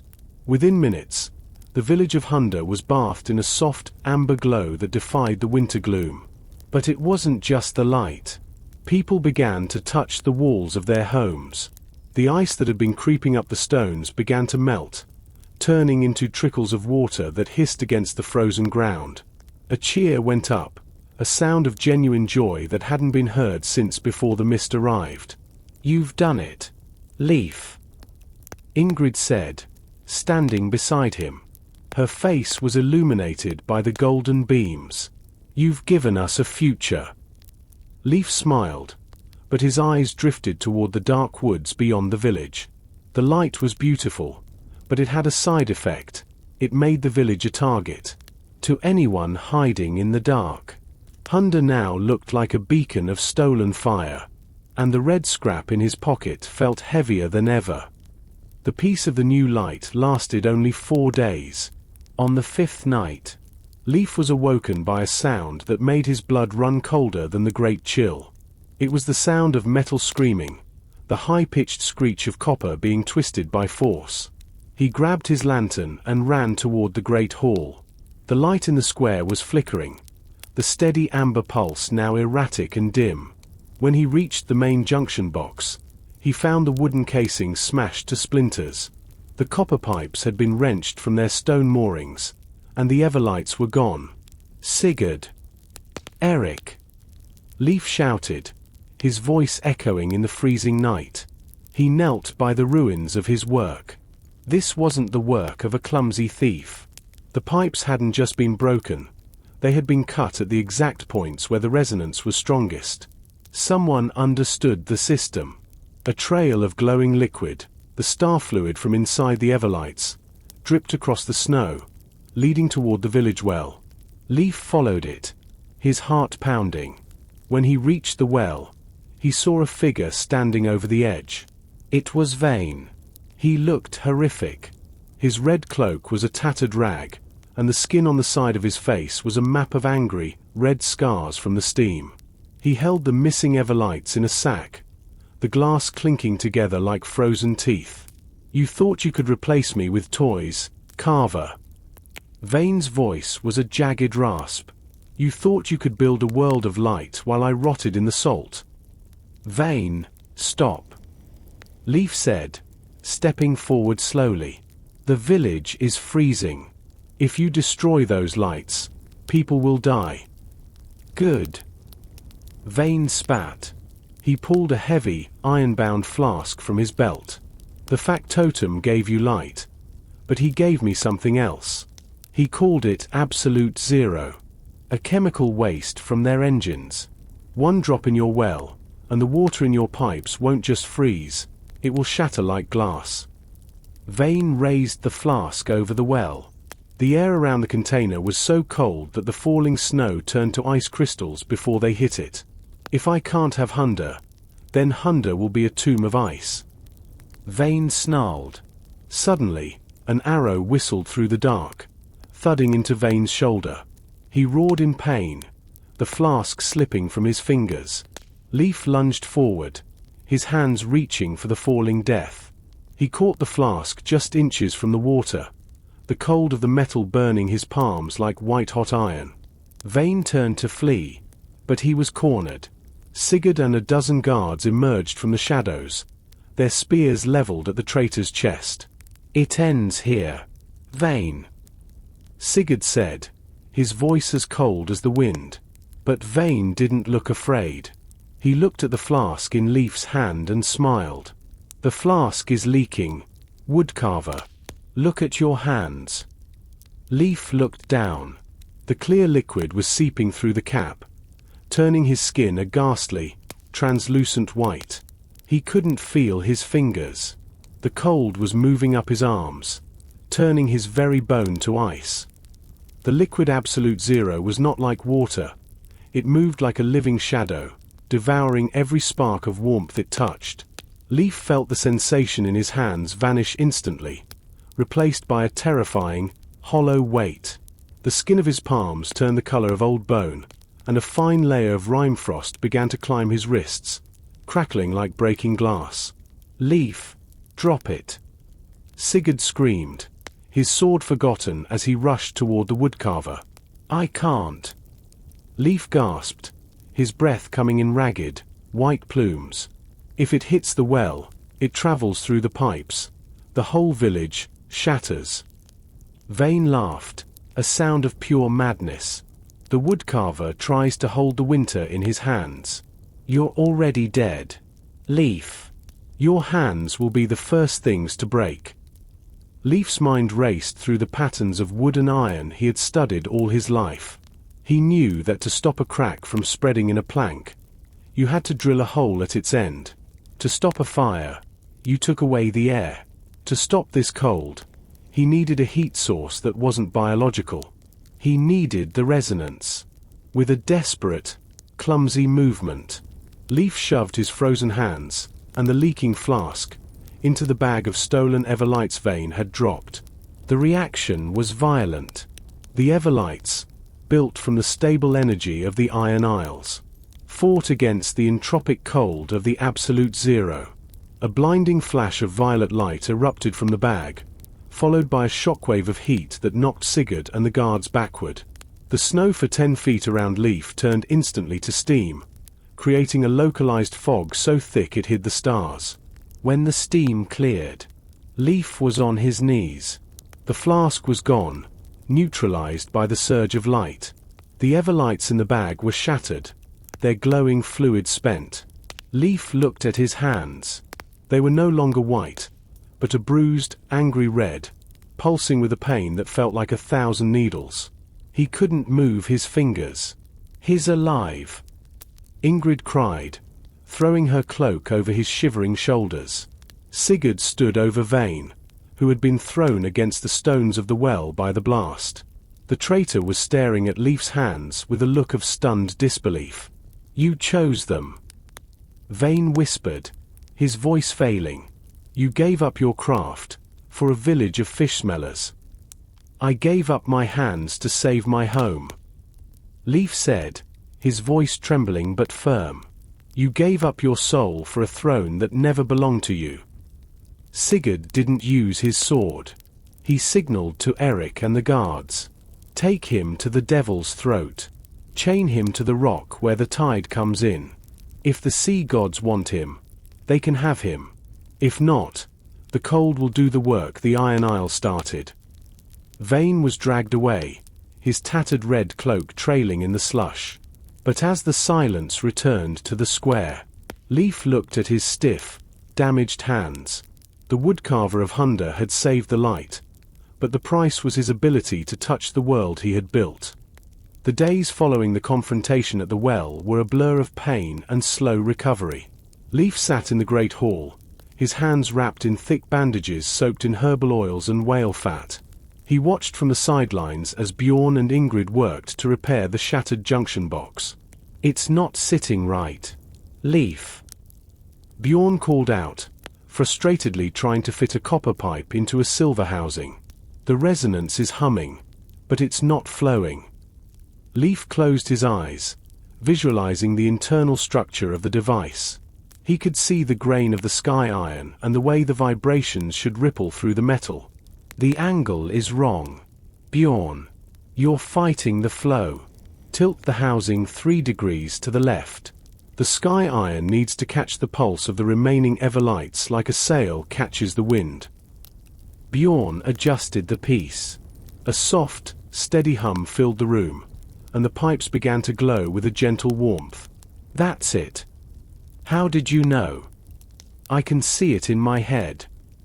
Leif said quietly, even if I can't feel the metal with my fingers, I still know its heart. Ingrid sat beside him, holding a small piece of oak. She was trying to carve the Seahawk symbol with one of Leif's old chisels, but her cuts were shallow and uneven.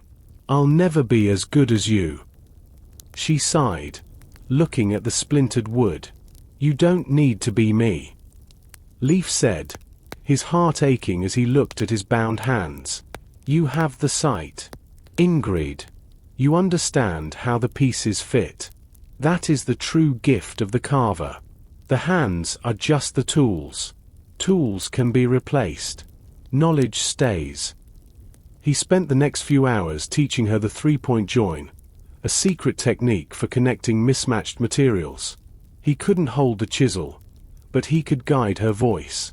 Under his instruction, her movements became more fluid, her cuts more confident. As the sun set, casting long, golden shadows across the hall, Eric entered. He looked somber. The tide went out. Jarl. The rocks at the throat are empty. Only a few links of a broken chain remain. Sigurd stood by the fire, the crown of the first mariner resting on the mantle. He didn't look surprised. Vane was a ghost before he arrived, and he is a ghost now. Let the mist have him. We have a village to finish. Leif looked at the crown. It was no longer the sole source of their power, but a part of a larger system, a piece of history integrated into a new, thriving machine. He realized that Hunda was no longer a village defined by its past, but by its resilience. He had lost the fine touch required to carve a dragon's scale, but he had gained the vision to build a world that would never go dark. The great chill had finally broken. It wasn't because the crown had magically restored the old heat, but because the grid was complete.